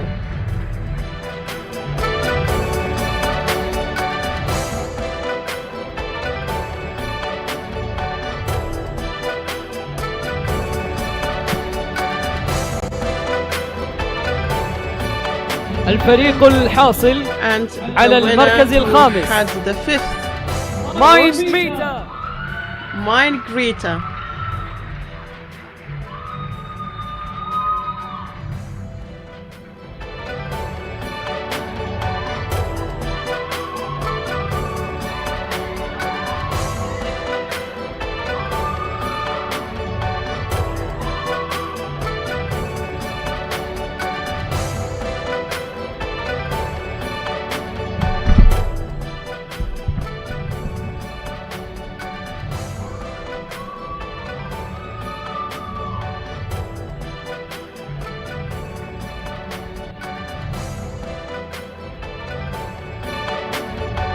الفريق الفائز the winning team and the award of the 4th post فريق جهاد واثق. جهاد واصل.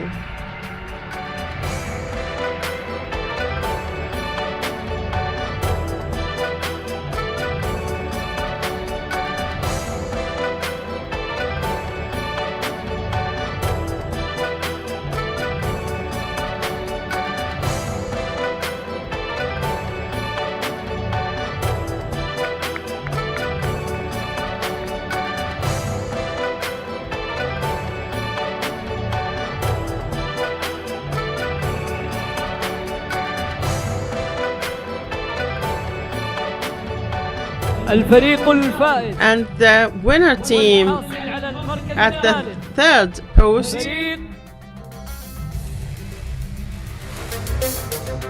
Twin Guard AI.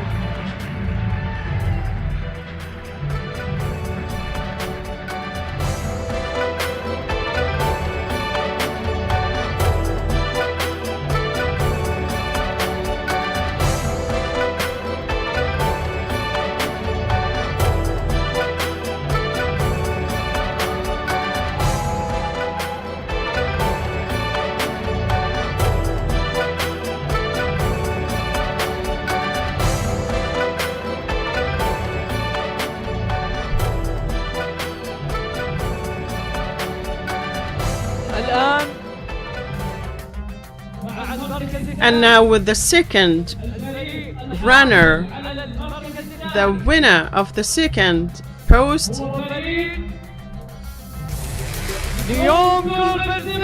is Neom Golden City.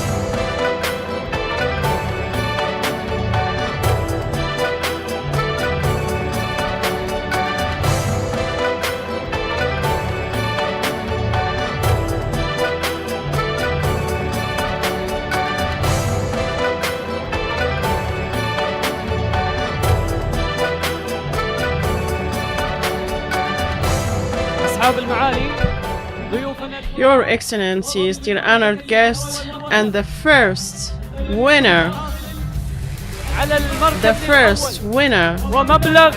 and an amount of 50,000 Saudi riyals is Kolba.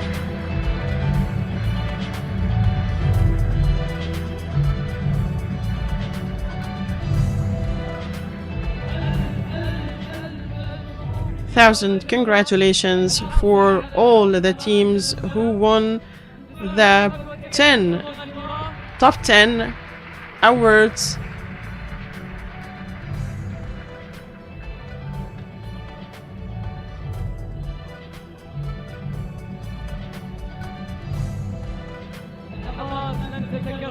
These are precious moments that will not be repeated. And now we enclose the ceremony with a photo group for all the teams. And once again, congratulations and peace be upon you.